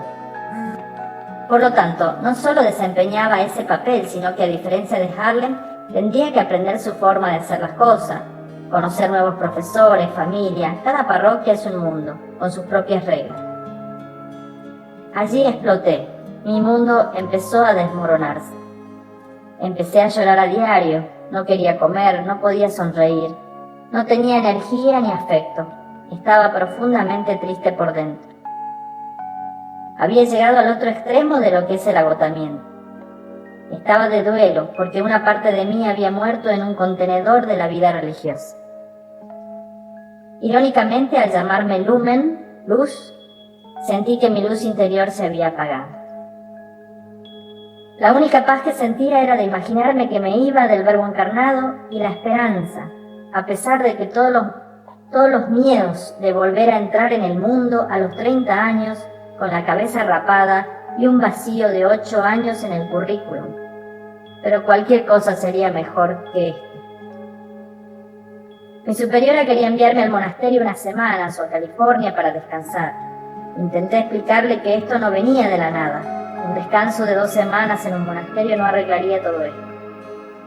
Finalmente, mi petición fue dirigida a la superiora provincial y tuve que mantenerme en contacto con ella para asegurar que mi petición sería escuchada y que podría volver a casa. Pasó un mes hasta que por fin me dieron una fecha para irme, 19 de septiembre. Siempre digo que las servidoras son una secta y no lo suavizo. Es directamente una vida de culto, pero como está bajo el disfraz de una fachada de monjas, haciendo obras de caridad, ayudando a los más pobres entre los pobres, esposas de Cristo, es difícil separar lo virtuoso de lo dañino, pero las dos coexisten en las servidoras. En fin, aquí estamos. En este mundo llevamos nuestras historias, secretos y heridas lo mejor que podemos, intentando por todos los medios convertirlos en magia y servicio una vez más en este mundo. A menudo con el alma un poco cansada y llena de cicatrices por lo que hemos vivido. Esta vez intentándolo sin quemarnos, sin que se aprovechen de nosotros.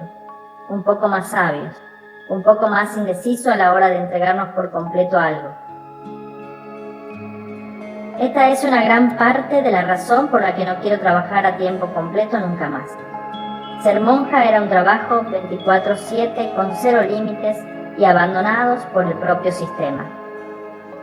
Esto que viví fue algo salvaje. Ojalá alguien nos entienda.